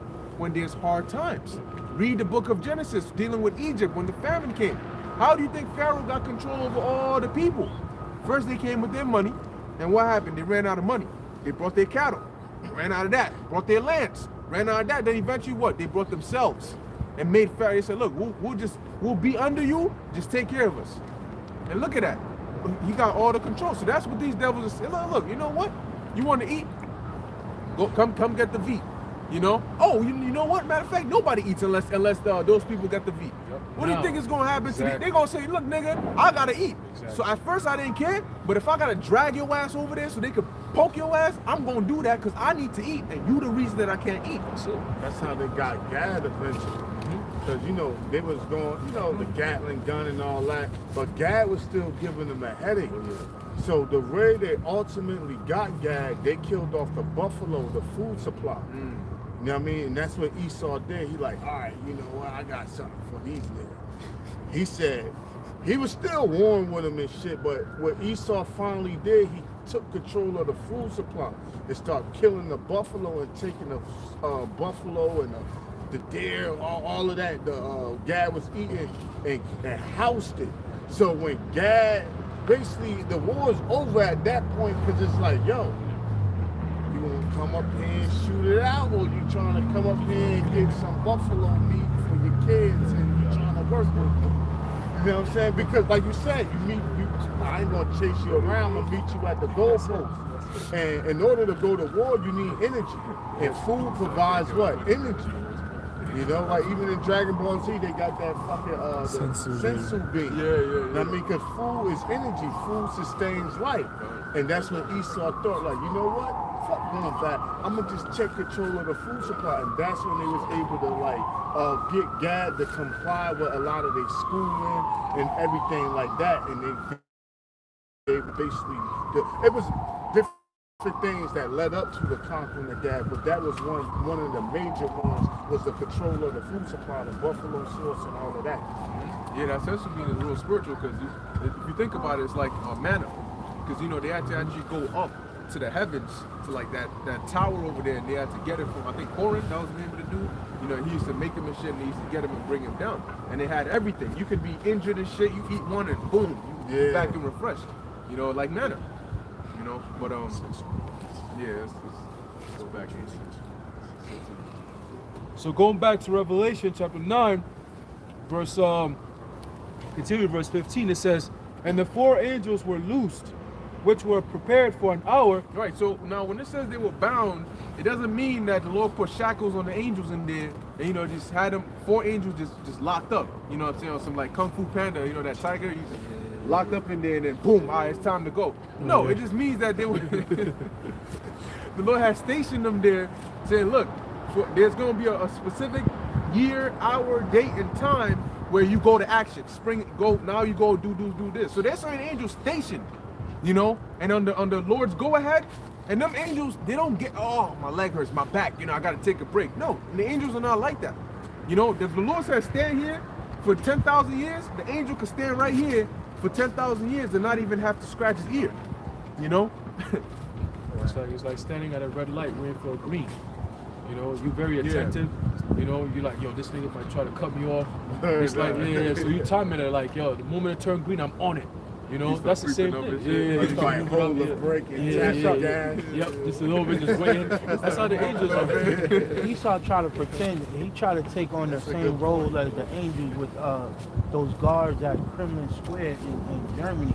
You know them, them guards with the big fur hats? Yep. And they have people specifically try to disturb them from being at attention, and they just got that. But that's the angels really. But they try to mimic the angels, but they can't do that because if shit break out, they ain't gonna be standing stiff like that. You know throw that big ass shit on his head on the ground. He's gonna be out. That's right. You know, but like I said, so they were stationed. The Lord got angels stationed over there, right? And it says, what? Read that part again. Come on, verse 15, Revelation chapter 9, verse 15. And the 4 angels were loosed. They were loosed, right? Meaning they were now, all right, now it's time to go. Which were prepared for an hour and a day and a month and a year for to slay the 3rd part of men. Meaning there's a specific point in time that the Lord has set. As you read in the book of 2nd Ezra, the angel Uriel told Ezra that the Lord has set the times and he doth not move nor stir them. Right? So at a specific day, hour, years are going to spring to action and cause the things that are needed to happen in order for that. Because the slaying the 3rd part of men, the 3rd part of men is really dealing with Esau. You know, but of course you're going to have other people fall under that, but the majority is really dealing with Esau. And how is the 3rd part of men, how is the 3rd part of men going to be slain? By way of ultimately that destruction from those missiles. I said Esau, he Turn red. He's like, they know. Yeah, God. He turned red and shit. Yeah, he turned red instantaneous. Yeah, it's a spirit, man. They know. Mad that his daughter heard that term, like. You know, so to slay the 3rd part of men. Okay? Go ahead. Verse 16, it says, hey, because the angels, they could do anything. You know, the angels could do anything. The angels could, look, man, they do more than just, all right, let me work on the mind of this king and look, man, they could press that button right there. You know, the missile's going one way, then boom, directed this way. You know, I talk about airbenders and firebenders. The angels do all that. You know, if there needs to be a certain fire, the angels gonna cause it. Some wildfires, how you think wildfire didn't start out of nowhere? You know, aside from Esau's weaponry and shit, who do you think is doing that? If the Most High say, yo, start a fire in this bush, who do you think is gonna start the fires? You know? Or even when they burn out, because the wildfires, if the Lord wanted to, could just consume the whole state of California. But the Lord will have them burn to a certain point, and that's like where it stops at. Just like the ocean and the water. You know what I'm saying? It's like, what's stopping? You like, yo, this punk-ass little sand is stopping this big-ass body of water from fucking us up. You know what I'm saying? But nah, the Lord got the boundaries set, you know? Same thing with this devil and his rulership in this time. The prophecies, he got the boundaries set to where thing, because the Lord is not on a clock like, all right, it's time to leave, like how we go, like, all right, it's time to be out. The Lord clock is prophecy. At this point, when this happened, I'm gonna do this. And when that happened, I'm gonna do this. And when that happened, I'm gonna do this. He's not like, oh, it's 4 o'clock, it's time to go. The Lord don't operate off of like time like how we do. His time is events and prophecies. When Israel wake up, to do this. I'm gonna have this devil do this. Then when more Israel wake up, I'm gonna have this devil do that. Then after he do that, I'm gonna do this and do that. You know? It's like it's like thinking about like a ship that's docking, right? Once the ship gets to the seashore, you might say, oh, the ship is about to stop. You might draw a line, but it should stop, and it's still stopping, it's slowing down before it gets to a point, then it stops, right? But if you sit there and say, okay, well, the ship needs to stop right now, and it gets to the edge and it's still coming, it's slowing down, it's gonna stop, but it doesn't stop the moment it's stop right here. No, it's gonna keep slow before it gets to the dock and then it stops. It's the same thing with prophecy. You see it building up, you be like, oh shit, now we got 10 more years before this thing. No, bro. The Lord said when you see famines, you see earthquakes, you see pestilences. Didn't we see that last year? Have we seen that this year? So that prophecy is already fulfilled. You see? But then you got to, okay, well, he said, once this happens, then it's the beginning of sorrows. Okay, so we're in the stage before the sorrows happens. Oh, okay, boom. Now we listen to the news. We're watching what they're saying. Reading the scriptures, it's like, oh shit. We're going back into history. We're watching these movies. We're like, damn, these devils are very creative. This is what they're trying to do to people? Oh shit, what if they actually do this in real life? Damn, now I see what the Lord means when he says sorrows. Oh, so we're not even anywhere. Oh man, this is gonna be tough. You see? So it's step by step, little by little, like the elder said, the Lord doesn't work with specific time. Like he said 50 years, and 50 years hit, oh, it's 50 years has come, bro. We out of here 50 years. Nah, it could be 49 years. It could be 48 years. Now you caught off guard. Or it could be 52 years. Now you're there like, damn, 50 years came and we still here, like, yo. But you're not waiting. You gotta wait until you see the things happening, man. Yeah, because the Most High, see, it's real life. The Most High decides, sometimes he's very specific.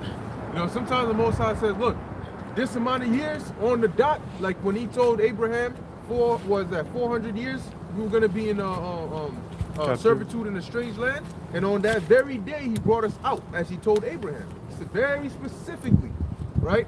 And then sometimes, like the Babylonian captivity, you know, he says 70 years, but it might not be exactly 70 years on the dot, you know, because it's real life. It moves according to how Yahweh Shemel Shai wants it to move, you know? And prophecy, look, man, prophecy ain't just, all right, boom, prophecy, the first day you see this prophecy, that's it. That's it. In that day, it's fulfilled, everything is done, move on to the next. Some of them are like that. Like when Yahweh Shai went and he read the certain scripture, he said, this day has this prophecy being fulfilled.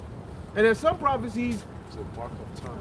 yes, like you get to the beginning of this prophecy, and then it builds up and builds up and builds up, because the Lord can say, look, there's going to be famines, pestilence, and earthquakes. You can see famines, pestilence, and earthquakes, but then it could intensify, Right. you know? And then you go on a year, and there's still famines, pestilence, and earthquakes, but it's getting worse and worse and worse, because the Lord said what? It would be a time like never before. So you're going to see these signs, but they're going to escalate to a point that you've never seen before. Okay? And We'll then, call them seasons. see, come on, that's it. And when you check a season out, it's like a bracket. Like right now, we in the fall. It's a season before you actually, you know, the leaves drop in, the colorful shit and all that, the weather. It's like a season. You know, even with the holy days in, I think it's Deuteronomy 20? Leviticus 23. Leviticus, yeah. He said you keep them in their seasons. You know, she said these are the holy days, keep them in their seasons. So you have seasons and time for things. Like even like when the weather switch, you got summer clothes and you got winter clothes. Right. Like I will take out my fall and winter clothes and put away the summer shit.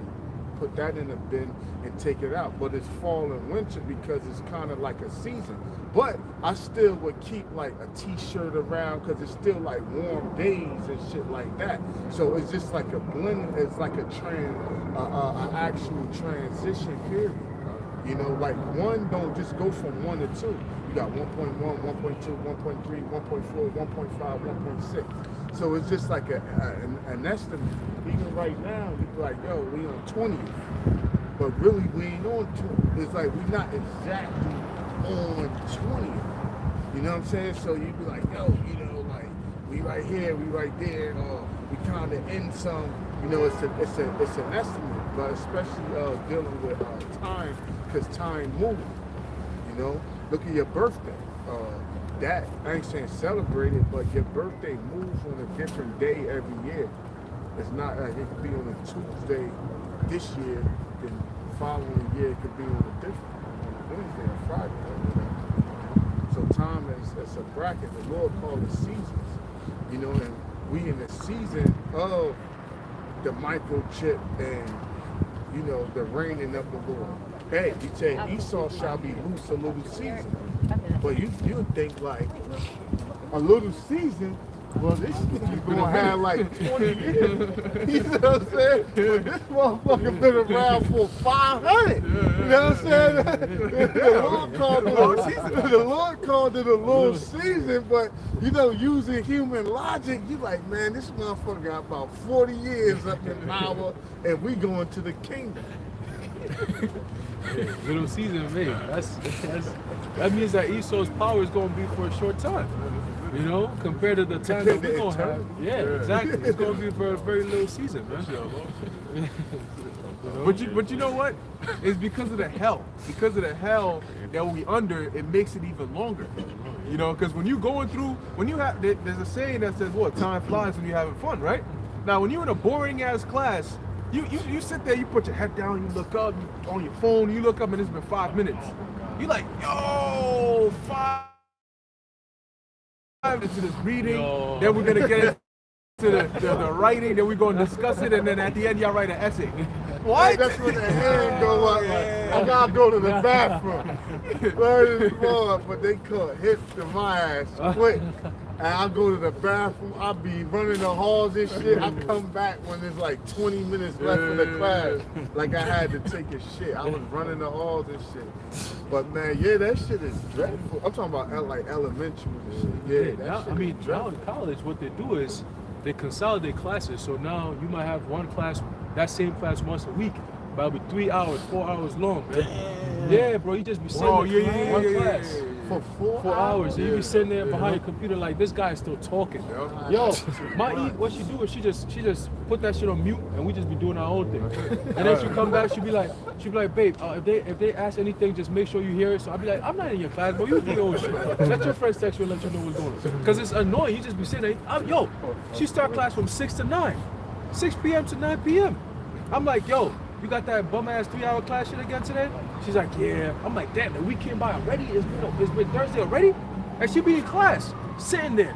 I'm just like, Shit, you could watch the Titanic. you can. That motherfucker still be going. Yo, and this guy's still talking. I'm like, yo, you not done with this class? She's like, yo, now we're about to get into this. When he said that, it just reminded me of that shit. Yo, you be sitting in class and you think, yo, it's it looks like, it's a short class. He be like, all right, guys, I'll make sure you get to we're about to get into this. He just be sitting there like, oh my we're God. about to. Nigga, we should be closing this shit right now. You know? But they do that to drag you out, so you just get mad exhausted, mad tired, mad frustrated. It's like, why you gotta do all this? Like, just to get some education? And it's not You know? even education, it's It's not. indoctrination. Here Right, it is. exactly. It's like you know, it's like 5 minutes up until class being over, and it's been like a 3-hour class. Bro. And he's now opening a new chapter. Yeah. You know, I just want to explain this real quick. We Right. might go a little over the time. You get 40 minutes after the class, and you know, you don't want to really say anything because then you kind of like, you know, and then he gotta watch out for you, you know, grade you harshly and shit. But this the shit that your attention span, right? There's a certain period where it's normal for you to be able to be attentive, especially if you're captivated by what's going on.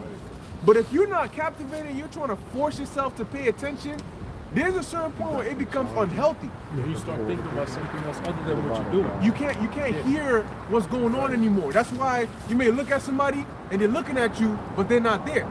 So you may ask them a question and they're just looking at you. Right. And you're like, yo, oh yeah, well, I'm sorry, what did you say? Because they're somewhere else.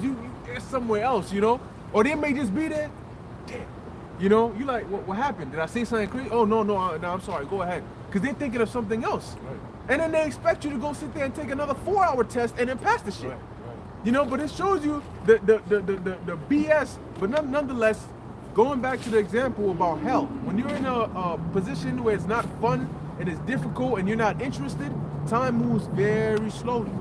So now that we under Esau and every day you got to go work, it feels like this hell is never over because of the stress.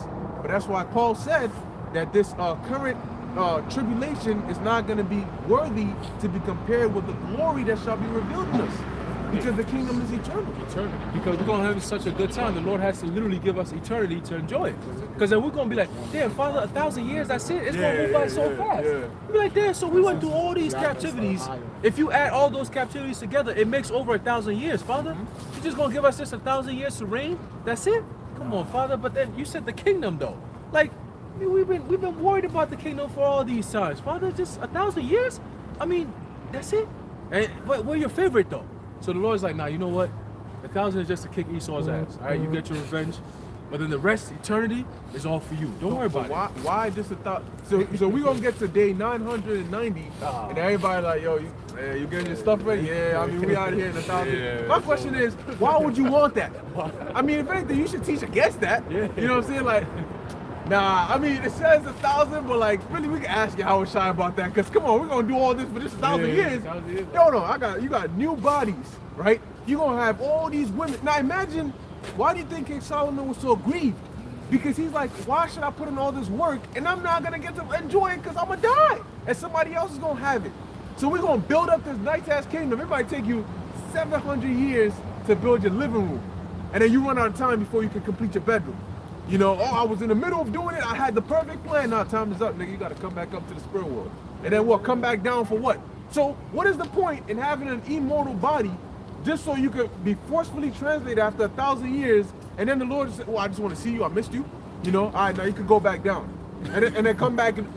So when are we going to come back? Are we going to live for the first 1,000 years, go back, come back for another 1,000? Or for just 5 years or 20 years and then come back? That shit don't make sense. The former things are done away with, right? There shall be no more death. Was sin. That's what brought that in. Because we sin. Death. Right, exactly. Sin brought death in. We're not going to sin no more. So death is going to be death. Oh, death, where's thy sting? Oh, grave, where's thy victory? So we're not going to sin no more. So there's no need for that. So if sin is going, death is going. Like, what's the purpose of, going to the spirit world, coming back down just to do it all over again? Just for the hell of translating you, like, yo, I wanted to see you up here for a bit. Yeah, that shit dumb as hell, man. It's other planets that need to get life on it. The whole universe gonna be praising Yahweh Bashim Yahushua. These planets is life sustainable. The Earth's gonna get filled up. Then the other planets, the solar systems and all of that need to get filled up. Israel is as the sands of the sea. And the scriptures tell you that Earth can't hold all the souls that was created. So what? He got to open up the other planets. But how is he going to successfully get that if you killing Jakes and putting them back on Earth? You got other shit to fill up. We got there's other solar systems and shit out there that need life on it. I mean, that need Jakes out there pushing my laws and praising my name. We got to get this ball rolling. Why do you think the Lord going to destroy this devil in under an hour? To build up his kingdom and get this ball rolling, man. Yeah, it's like having consequences for murder, but then we're all immortal. Nobody could die. But you got a law that says if you murder, this is what's going to happen to you. That doesn't make sense. Nobody can die. So why do you have a consequence for murder? That's the same thing. Death is the consequence for sin. But if there ain't going to be no sin, how do you die? Literally, if you sin, the wages of sin is death. But there is no sin for us. So how does the death come in? Because the scriptures say what? Through sin, what? Death basically came into the world, right? So if there's not going to be any sin, how can death come into the... Israel will be a world without end. So we're going to go back to the original that the Lord has set up. It says, as on earth as it is in heaven. Exactly. So the order that's set up in the heavens, the Heavenly Father, He's ruling forever, eternity. And the scripture says we're going to be joint heirs like Yahushua, unto Yahushua, That means that he's like the Father. We gonna be like him. And if we're gonna be like show up, we shall be like unto him. him. Exactly. So if we're gonna be made gods like Yahushua, then and Yahushua is the ruler, then we're gonna be joint rulers with him on the whole earth for eternity, man. It doesn't stop. It's not gonna stop. It's never gonna end, man. You know how devastating it is to lose a fucking loved one? Like men, like women change friends like fucking clothes. You know, some of my cousins and shit, I see them 6 months later, like, yo, what happened to so and such? Oh, I don't fuck with her no more. She got like a whole entourage of friends. But yeah, like men, friendship and brotherhood, you with this dude for 30, 40 years and you die or go, that shit gonna have you sad. We gonna be in the kingdom sad as hell. Yeah. Cause remember that old Pac song, you ain't shit without your homeboys? Like human beings, period, we are social creatures. And one thing, they got the wicked saying, ain't no fun if the homies can't have none, but on the right hand side, that's life though. That's why Yahushua is joining heirs to us. He's sharing his inheritance with the elect. You know what I'm saying? So we did all this, we lived life together, and you died, the Lord snatched you. I can't see Solomon no more. That shit, now you gotta go on throughout the rest of it. That shit is gonna be torture. You know what I'm saying? That's not the kingdom. Like, yo, you missing certain loved ones, you know, that shit, you know, death fuck us up now. You know what I'm saying? Especially like you real tight with a certain individual, and you know, I mean, even though we got an understanding of death, it still bothers us. You're like, damn, I'm not gonna see that brother no more. And that shit just dawned on you. And one thing beautiful about life is being with the brothers. Like, and the Lord knows that. He's like, man, y'all gonna be able to chill forever and just be around each other forever. Yeah, the knowledge, wisdom, understanding, that's part of it. The gold, the diamonds, and the jewelry. But what's more beautiful than what? Friendship. More beautiful than brotherhood. Smiling in each other's company and laughing. And the Lord gonna be like, all right, 1,000 years, nigga, you there, you going, and you just break down my brother, my friend, yo, you gonna, that shit hurt, bro. So like, yo, you bugged out teaching that shit. You going too far. Yeah. Brother's got a precept. The Lord said, it is his pleasure to give us the kingdom. And it says it's gonna please the Lord to please us. So why it doesn't no. We ain't gonna accept that. Oh no, there'll be none of that over there. If I may say, if you just get 1,000 years, I might argue like 1,000 years. Like, nah, I gotta get more than just 1,000. Right. Yeah, I was putting on that look. My toes was freezing. I was out here all these years, and you go give me 1,000 years. That's it. Father, please. You short changing. Yo, look at everything Paul did. You know, and he said, look, I got a crowd laid up for me. I finished my race. He gonna go up there, oh Lord, I did all this work. I got beaten, I got killed and brought back to life. And I did all of that for 1,000 years though? Like that's it. Like, yo, nah. Because you know what's gonna make it hurt even more is the fact that there's gonna be so much things that we're not gonna have enough time to do within 1,000 years. Right. It's gonna be like that's a nice point. Look at our creation. It took over 1,000 years to create the earth. 6,000. 6,000. So the Lord is going to take 6,000 years to create the whole earth, which is defiled right now as we speak, and He's going to renew it. Paradise. So He's going to create this paradise. It's defiled now. He's going to renew the paradise. The Greek word kainos, renew it, refresh it, and then you just have it for 1,000 years. So it took longer to create this thing, but you're going to use it for only for 1,000 years. Now you get all your shit when you die. Right. There you go. Then what? Nah, man. Yeah, brick and wheel and shit. If the elect leaves, you know these heathens gonna go back to the idols. Right. They're gonna take all that shit. Gone. They start pulling them shit back. It's got Allahu Akbar in there. Had to fuck somebody up. Start revolting and shit. Taking our shit back.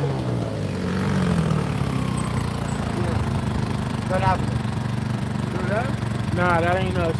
That's the perfect. Nah, but we Israelite. You Israelite too, though, brother.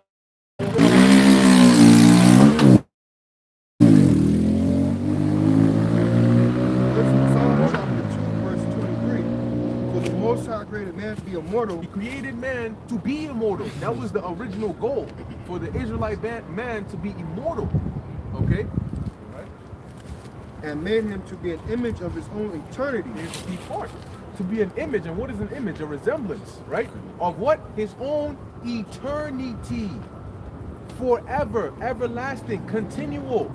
It tells you in Daniel 7 that Yahweh's dominion is going to be an everlasting dominion, meaning it's not going to be interrupted.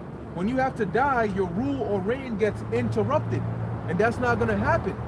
Okay, the scriptures say the Lord stretcheth out the heavens like a curtain. Right. There's so much stuff out there, man. We ain't never even been off this planet, Right. and we just gonna get 1,000 years.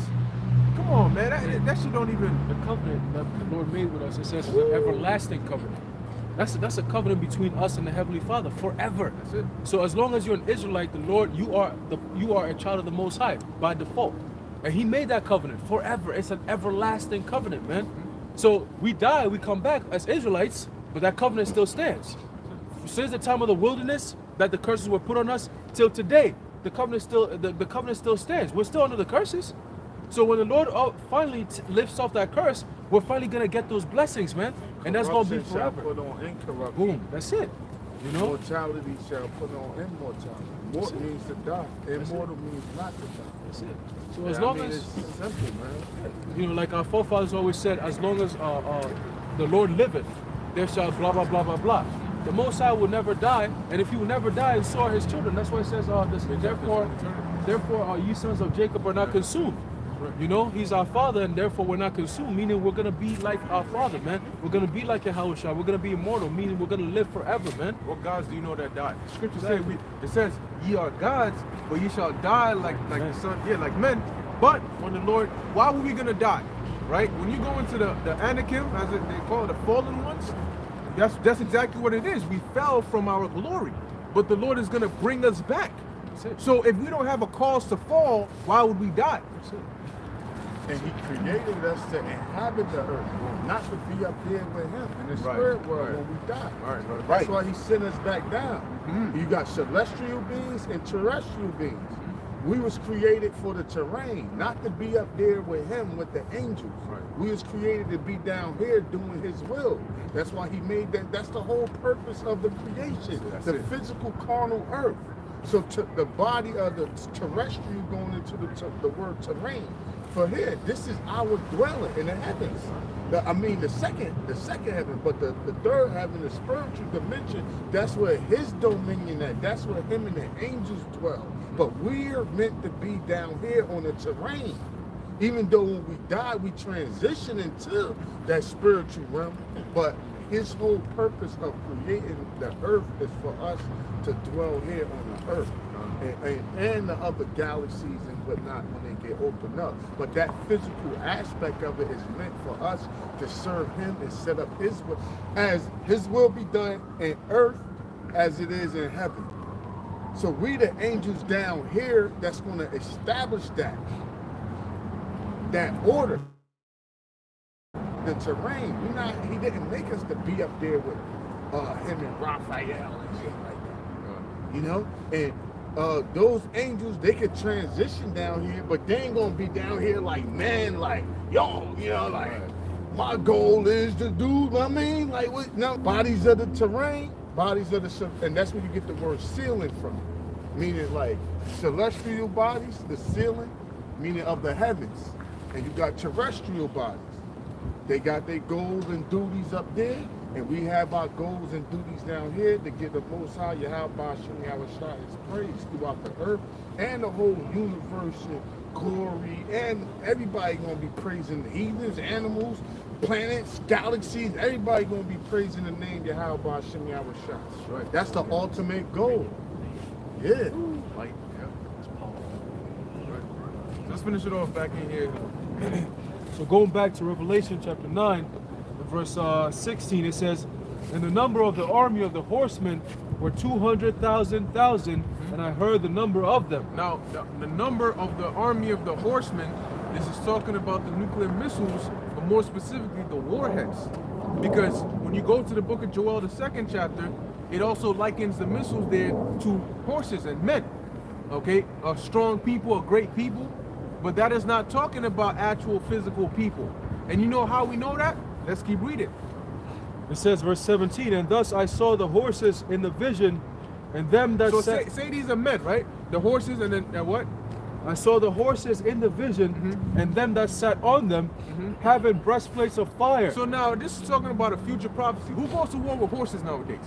You're gonna have the Chinese army pull up, and how they gonna get it? They're gonna load their horses onto ships and then bring them and dock here at the harbor, and then just Moabites on horses coming around. That shit don't make sense. But it says what? Go ahead. It says, of fire. Breastplates of fire. What man you know can physically wear a breastplate of fire and not burn? And of jacinth, and brimstone, And brimstone. and the heads of the horses were as the heads of lions. So now you got dudes who have fiery breastplates. They're not dying. They're sitting on horses, but the head of the horse is a lion's head. Go ahead. and out of their mouths issued fire and smoke and brimstone. So it's a fire-breathing, lion-headed horse with a man that's wearing a fire for his breastplate. That shit. Hey, that's why Dave East, a rapper from out here in Harlem, he said, man, I'm just stuck with the Quran. I couldn't understand that Bible. Because it was just like, he tried to like choose the Bible for like his religion, but he said this too much. It was a rap. So basically he was saying like, when the allegory talk just like fucked him up. And that's why the other dude I was listening to, he was like, people call themselves, he talked like intellectual. He's like, well, people call themselves Christians. I find that to be an interesting term, because in order to call yourself a Christian, you must be some type of intellectual, because the Bible speaks of real allegorical terms and deal with like a lot of history and things that went on. So when people say they're Christians, I wouldn't just use that term unless you're some type of intellectual. That's it.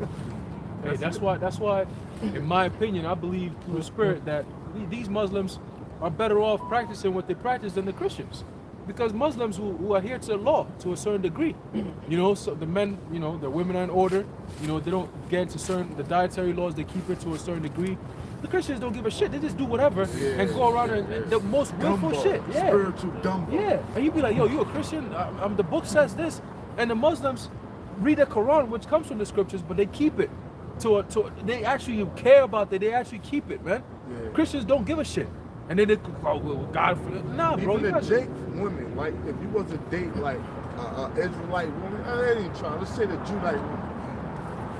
Even the Islamic Judite women, they go harder than the men with that Islam shit. Hey, you want to? Hey, I mean, it ain't guaranteed, but you want to. Hey, don't take my word for it. You get burned this on you. Date at your own risk. But I'm going to throw it out there. You want to, like, take your chance with the Judite woman and get a decent one? Like how Timothy, his father was a Greek and his mother believed type shit, but reverse. Hey, man, you get, like, a little, you might try, depending on how deep you in the truth, she praying 5 times a day to Allah. But at her wifely duty, she fuck around be on point with that. You know what I'm saying? So... But them Christian women, they be like the biggest whores. They said that in Boys in the Hood. On the stoop, he was like, I know where all the hoes at. They're like, wait, nigga, wait. He like, church.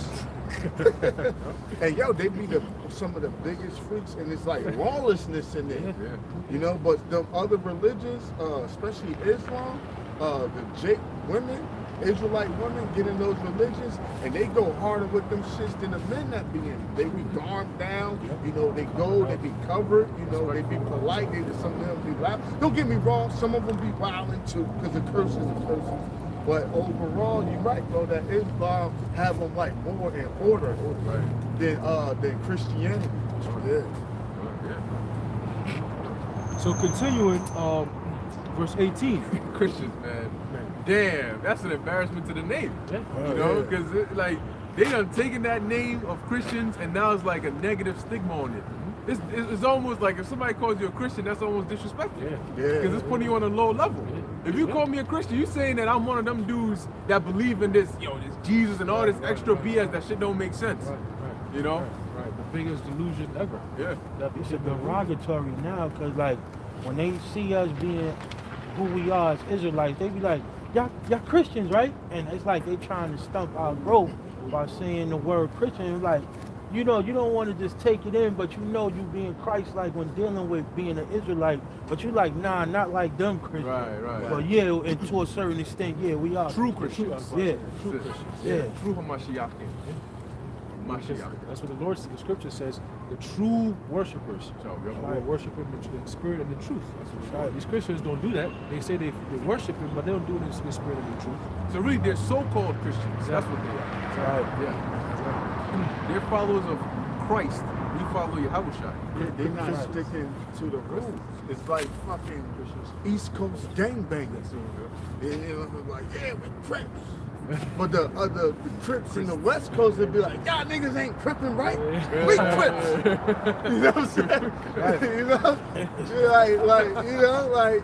know, because out there they look, at times they look down at like outside gangbangers from like other cities, because they be, we change the rules and do whatever the hell they want. Right. But they'll take the culture of it and and partake of it. It was funny, this blood nigga, he was Burm, but Burm is actually like a hood from out California and shit. So I asked him, I'm like, yo man, this was when I was doing my EMT shit. But I was in the truth though. I was just fucking with him. I'm like, yo, so y'all pay homage to the niggas out in Cali? He was like, nah. He was like, fuck them niggas. We do our own thing. And I was like, wow, amazing. I'm like, how you take something somebody creates, glorify it, walk around doing it. But when it comes like, it still ain't titled. Mm-hmm. That's like somebody saying like, yo, we GMS. But you're like, yo, y'all respect the apostles? Nah, man. Right. Mm-hmm. We don't adhere to the rules or nothing, this, that. But we GMS. Right. We're the real GMS. Yeah, that shit crazy, man.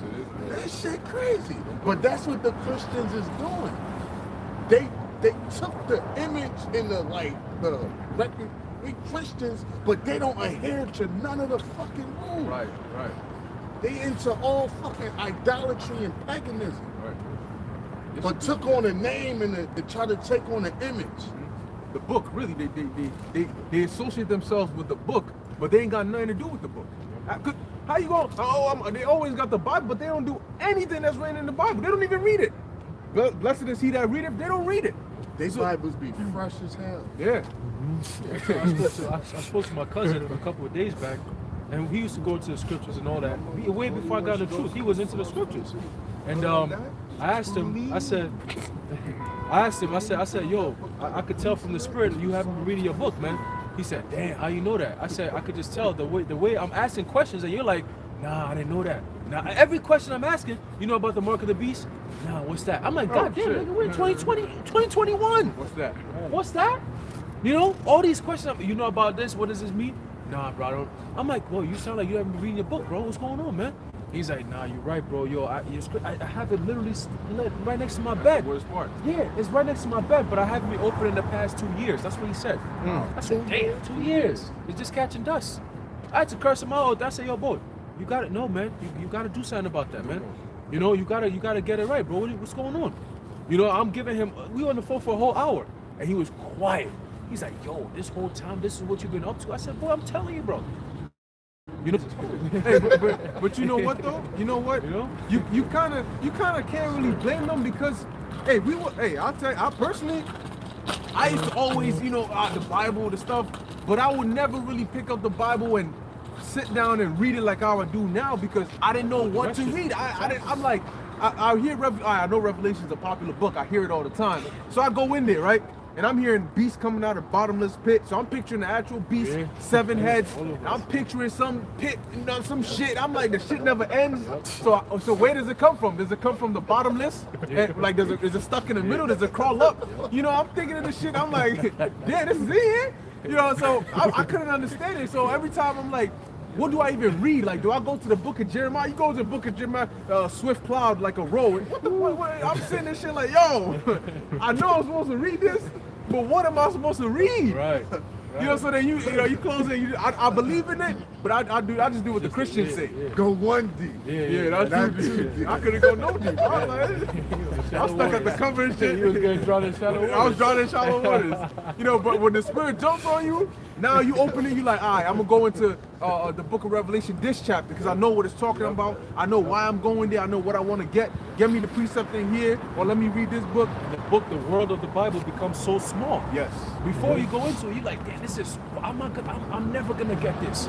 But once it becomes so easy, you're like, yo, this thing is so small, I could go here and I got this. This whole chapter, I already know it off the top. Like, you already know what it's talking about, what it's going into, what precepts match it up, what it's really talking about. Like driving. Exactly. You start getting used to the roads.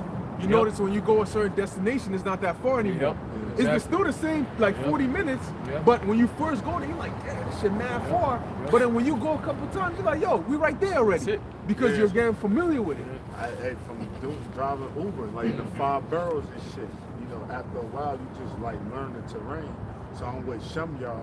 You know I'm from Jersey, but we over here when we did the camp, but we go hard. But he never seen me put the GPS.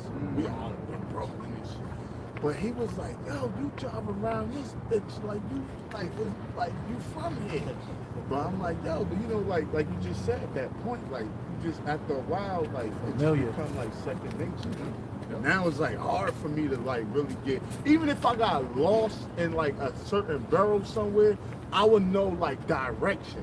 I'd be like, yo, if I keep going south, I'm gonna run into the Major Deacon and I'm gonna take that to the Cross Bronx and I'm out of this motherfucker. You know what I'm saying? Even it might be a little dead end or you gotta go around, I know like just keep going south and this shit gotta turn into the Cross Bronx. And you just figure it out Yep. from just off of direction. Same thing with the scriptures. You know, you read something you don't understand, you're like, nah, there gotta be another precept somewhere, you know, that might explain this right here. If I'm reading about this, where else have I heard the term dragon before? You know, going there, oh, okay, so so this is who was talking about. You know? So it's all the spirit of Yahweh Shem Shah anyway. So continuing, verse 18, Revelation chapter, actually 9 verse 17. No, Right. 18. The rider with the lion-headed, you know, fire-breathing horse and the breastplate of fire, right? Right? It says, by these 3 was the third part of men killed by the fire. Read 17 again. Verse 17, it says, and thus I saw the horses in the vision, and them that sat on them, having breastplates of fire, and of jacinth, and brimstone, and the heads of the horses, it says, and the heads of the horses were as the heads of lions, and out of their mouths issued fire and smoke and brimstone. Yeah, because it's the head, the front. Because a lion, what is a lion attack with? It's its head, its mouth. Okay, and the missiles, when they come at you, a lion ain't gonna run up to you and turn around and try to hit you with his tail. He's gonna attack with his head and his mouth, right? So when the missiles come, they ain't gonna come in and turn around and burn you with their propellers. They're gonna come straight ahead, and then the warheads are gonna come out, and then boom, boom, boom, boom, boom, they're gonna do hurt. Okay, so that's what it's talking about. With their mouth, they do hurt, meaning the warheads, the head or the front of the missile, that's where the impact is at, right? Continue verse 18. By these 3 was the third part of men killed by the fire and by the smoke and by the brimstone which issued out of their mouths. Which is all gonna come from the impact, the collision from those missiles hitting. It says, for their power is in their mouth For their powers in their mouth, and in their tails, and for their tails were like unto serpents and had heads, and with them they do hurt. right? So hold on, the fire-breathing lion-headed horse got a snake tail. That shit doesn't make sense. No animal like that even exists. You know, serpent's tail. No, it's talking about the missiles. Because when you actually look at a missile coming out of a silo, sometimes they come out straight, but sometimes they come out like that. Fishtail. And then you see the smoke. After they go, the smoke behind them leaves that trail. So it looks like a flying serpent. Okay?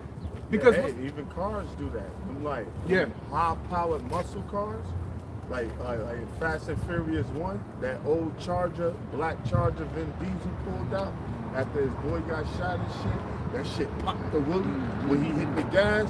Like, or sometimes if they don't wheelie, them shit, you can hold the wheel straight and that shit like a fishtail off of the finish line.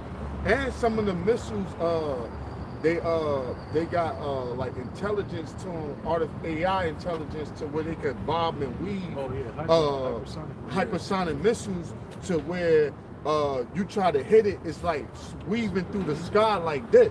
So as it, Russia got it. As it weaves in and out through the sky, it's like a snake slithering with its tail through the sky. Yep. So that's why I said it had like a tail of a snake, because the propeller on the back, it was able to basically bob and weave in and out like a snake. Avoid any type of defense system. Right. Change trajectory. This is a image right there showing you. Because John is looking at it, he like, well, it's moving like a snake, but it's in the air. So it's like a flying serpent. That's right. You know? A fiery flying serpent. Yeah. That's it. Go ahead. Right. Continuing, it says, verse 20, and the rest of the men which were not killed by these plagues, yet repented not of the works of their hands, that they should not worship devils and idols of gold and silver and brass and stone and of wood, which neither can see nor hear nor walk, neither repented they of their murders, nor of their sorceries, nor of their fornication, nor of their thefts. Yeah, because you're gonna have, like I said, the third part of men, right? So when this destruction hits and we come down to subject everybody under Yahweh Ba'Shem Yahushai, you still gonna have people that are gonna say, nah, that's not my Lord, that's not my Jesus, I'm not gonna worship him. You're gonna have Edomites, you're gonna have some of these other nations that are still gonna be hung up. You got some diehard Muslims, some diehard pagans that are gonna be, no, I'll die. That's somebody else. Yeah, that's somebody else. That ain't not. You would tell them that's Jesus. They'd be like, nah, man, that ain't Jesus, man. I don't believe that. Right. Whoever the hell he is, I don't care what he's blowing up. I'm not bowing down to him. Hey, I Because told- people stubborn like that, man. Wow, that's crazy. This morning when I was getting ready to leave to head down here, I was thinking about the same thing. I said, yo, back then people didn't accept Yahushua. Right now they're still doing the same thing. Even when he comes in the scene, they're still not gonna accept him. You're gonna have people die hard, like you just said. Yeah. Like, nah, that's not my Jesus. Nah, that's not my Savior. You're looking at him. Yeah, you're looking at him, but nah, I'm not bowing down to him. That's the people who gonna get sleep. Bring them and slay them Yeah, before me. because you're gonna have diehard people like, nope, I'm not bowing down to that. Nope, he black. Nope, I'm not doing it. Oh, he dark. Nope, I'm not doing it. Oh, he's nope. And they all into rosaries and stuff. Yeah, and you also the gonna have Catholic shit. literally, you're gonna have other religions that are gonna say, now it's like if some big dude, I'm Allah, everybody got to bow down to me. Who the fuck are you? Right. So when Like, Yahweh yeah, if Allah came, let's say Allah came like, to me like, say he fucked niggas up in Harlem and he came like over here like, yo nigga, I'm Allah and this is the way. I'm like, nah, this ain't the way. this ain't the way, nigga, because I got it iron in my dome. Right. Ain't no fucking Allah. Right. You gonna have to put me down. Right. Because it's only Yahweh Ba'Shem Yahushua. Right. You ain't coming in that name. I don't give you some shit.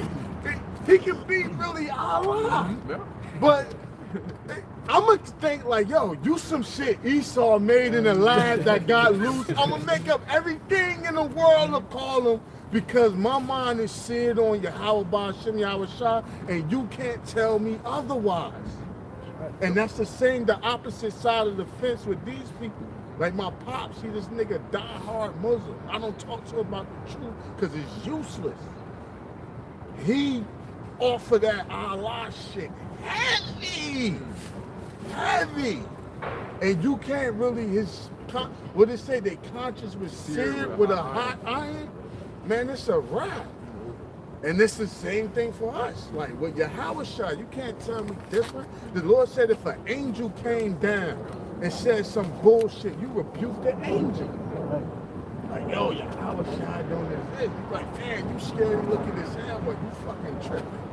You know what I'm saying? Like, I don't know what the fuck you talking about. You know what I'm saying? But I believe in Yahweh Ba'Shem Yahushua. You ain't coming in that name, you something else. Quick precept, Matthew 24, verse 23. Then if any man shall say unto you, lo, here is Yahushua,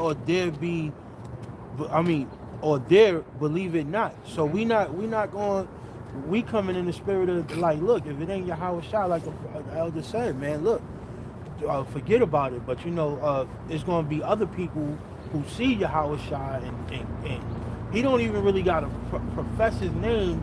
They just not going to believe it because what they was believing in all this time. You know what I'm saying? But in our case, we know we waiting for it. But that's why we know we believe. that's why it's gonna take, once again, that 1,000-year period, because it's gonna take time for them to realize that ain't no Allah coming. This the one. That's him. It gotta be him because he's been here for like 5 years. You know what I'm saying? We get our ass beat. We still here. It's like they gonna realize, nah, this is the way. Because they said, look, what does it say? The nation that will not come up to serve us. We're gonna have spiritual power. Eventually they're gonna be like the same way Esau eventually was able to beat into our people Jesus Christ. Eventually, people gonna realize, this gotta be it. Some of them niggas, man. Done. Word is born. I see it now. Like, start killing some of these niggas. Cause some of them gonna have that shit sealed. They gonna be trying to pray to fucking Allah and Buddha on the road. Mm-hmm. I'm telling you, they gonna be trying to do that shit. You could tell people the diehard truth and they'll see like, yeah, you're right. And they're still like, my pops, gotta keep bringing him up. I tell him some solid ass truth and he will agree to it. But at the end of the day, he'll say, Alhamdulillah. Because he'll still give praise to his God for what was just said. Cause it's just in him. So some of these people, you just gotta fucking kill them. It's no irritating them. And this nigga is too corrupted to stay in the kingdom on any type of level. Just kill his ass and let him come back and start from there. You might have to kill him after he comes back, because that shit is sad to these niggas. He come back like, Allah. You kill that nigga and put him down again, man, because Esau did a fucking job on our people with these idols, man.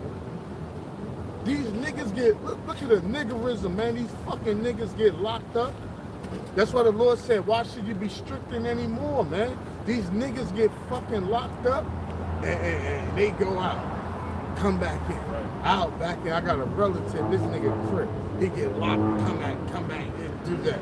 Yeah, you'll tell him like, yo, man, you ready to change your life? Nah,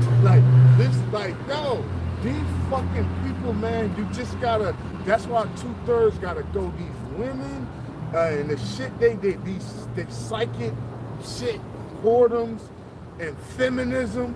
Man, you can't bring these fucking feminist type bitches to the kingdom. The kingdom is the domain, the domicile of the kings. You got feminists in there. They gonna be trying to do what Saul's daughter did. Shit, they gonna have little slick agendas that they gonna be. You gotta put them bitches down. It's like a spiritually rabid dog. You can't rehabilitate them. The best thing for these people is death. You can't rehabilitate them.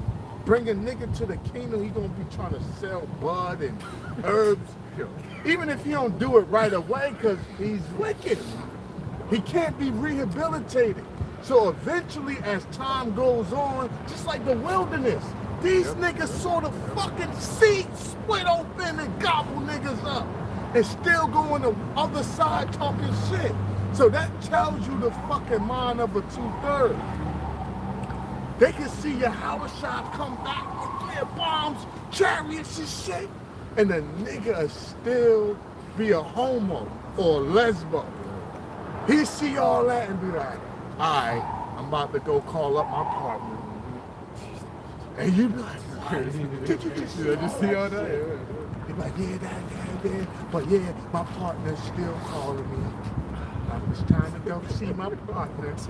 And you like, what? Yeah, man. For real. Lead them, bring the 2/3 back to the elect and raise them up properly. But them heathens, them Ishmaelites and their gods, that shit gotta be beaten out of them. And some of them you just gonna have to put down and make it like a terrible example out of them. Like what Antiochus Epiphanes trying to do, but we're gonna do it on the right hand side. Because imagine like a vase, right? That hits the ground and it breaks.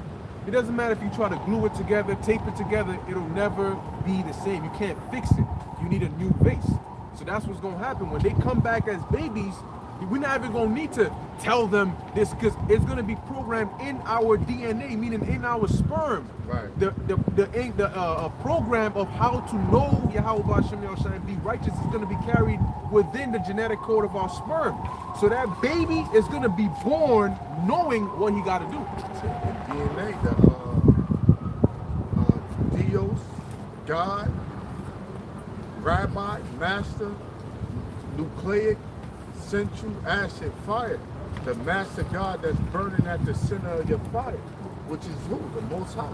So it's like, he's like what he's saying. He's going to be in our DNA, in our fire. And fire has what in it? Light. Even sperm though. If you like watch murder stories and shit, they have like a fluorescent light, and it's sperm.